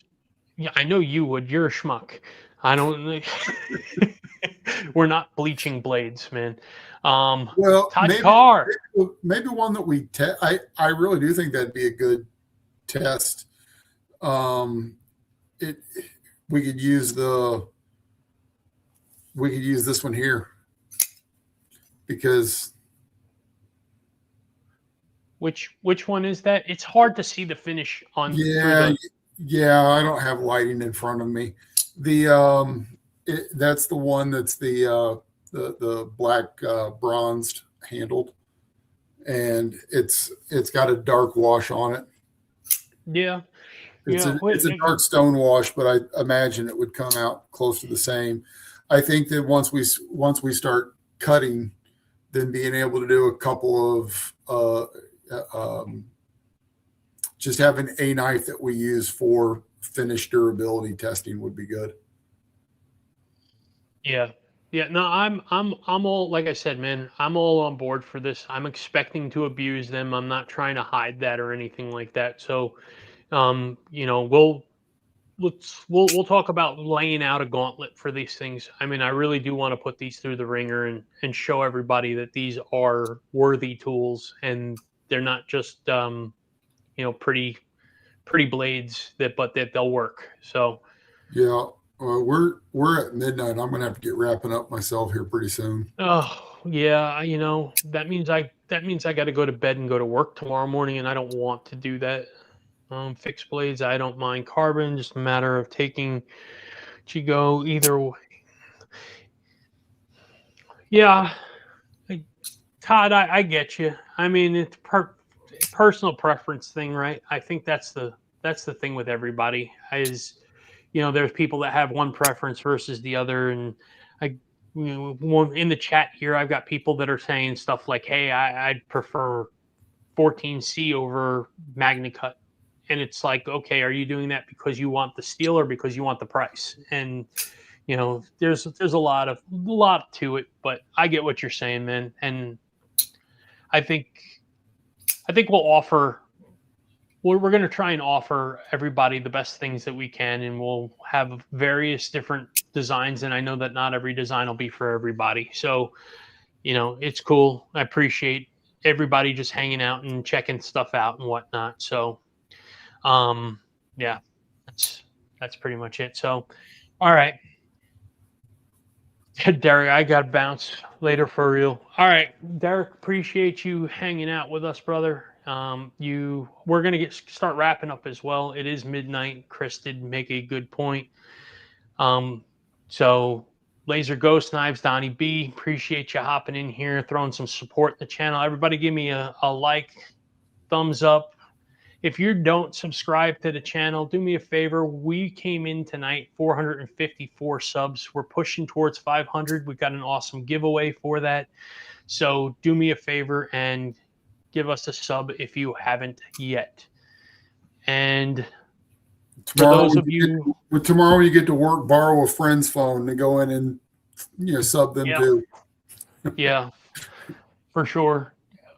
So one last thing before we go, because I know Laser Ghost came in late and whatnot. I do want to make sure that everybody's kind of getting a view of everything. So I'm going to go through. I want to just do a quick over on the knife one more time. So for those of you that did miss it, and I just did this 5 minutes ago, but I did see new names come in here, so I'll do it one more time. Prototypes came in from Best Tech. We're super excited and happy. This is the Gracchus. This is a hollow grind. This is full DLC version. Does have Timascus pivot collars. The backspacer is a wraparound backspacer, about 60%. Milled pocket clip on it, frame lock. Action on these things are insane, outstanding, and we're thrilled about it. The jimping on this thing, and I'm going to try and do this without, there we go. It is focusing now. Yay, me.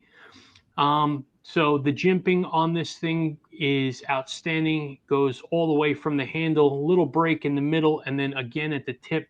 So choke up all the way up on here. I mean, this thing is just a monster, and we're pretty sure that this thing is ready for business. So this is, again, full DLC version. I have the, which one is this? This is the bead blasted version.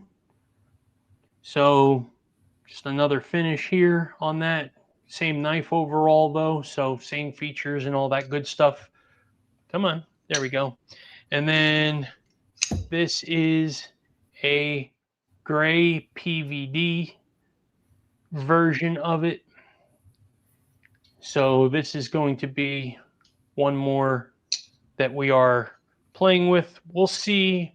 I mean, they're all prototypes right now. So again, these aren't necessarily what's going to go into production. We are 99% sure that the full DLC version is going to be a production model. I can't imagine this not being true. one. Yeah, it's 100%. Yeah. All right, and we're just going to figure out what the other ones are going to be. And so we're going to be figuring that stuff out in the coming weeks. We're going to be doing some real hard testing on these knives in the coming week or so. Todd, that's a Best Tech OEM, sir.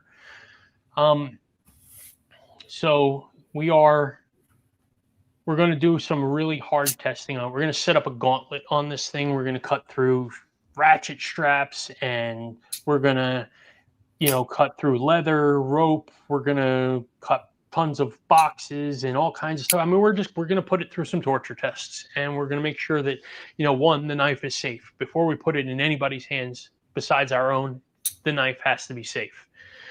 Two, is it going to perform? Does it have the edge geometry that we're anticipating it should have? And how long does it hold the edge for? And all that kind of good stuff. Is it slicey, dicey, pokey, and all that good stuff? So we're gonna put it through its tests. We're gonna make sure that we are doing our due diligence to give the best product to the public. And if it's not, then we will get things adjusted and re-prototype, and we'll put out product. We're not going to put out a subpar product. We wouldn't want it from any other company, and we don't want to do that to anybody else.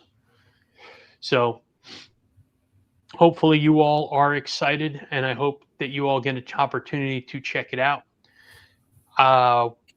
I was saying earlier, there's a good chance I'm going to Texas in March for Blade Show. If I go to Texas, I'll have these with me. If I don't go to Texas, then I am sending Fred the Lug, our buddy, with one to Blade Show. So if you don't find me there, find Fred there and ask to see the knife, and we'll put it in your hands. If you don't catch me there, then Atlanta in June. Chris and I are already booked, already have our hotel set up and everything like that. So we will be in Atlanta for Blade Show there. Again, we will have this and probably 100 other knives with us. So if you want to check stuff out, come hang out with us, check it out. and we'll probably have some swag and stuff like that with us to give out. So if you want something from us, we'll hook you up. We'd love to give you guys some stuff with some Wyvern Kodiak branding on it. So we're going to do a website in the coming weeks. I'm going to place an order for some shirts. I'm going to get some more fabric done and get more of the handkerchiefs done. So we'll have those up on the site. So lots of stuff coming from us. I hope you all enjoy it, but that's where we're at right now. So, all right, folks, it is 12:09 p.m. Eastern Standard Time. Chris and I have to do real work in the morning and go to work and do our jobs. So we're going to head out for the night. Thank you for spending this evening with us. Appreciate you all. We will see you next week, next Wednesday in the Dragon's Lair again. You all have a great rest of your week, and we'll catch you around in some of the other ones. Good night, everybody.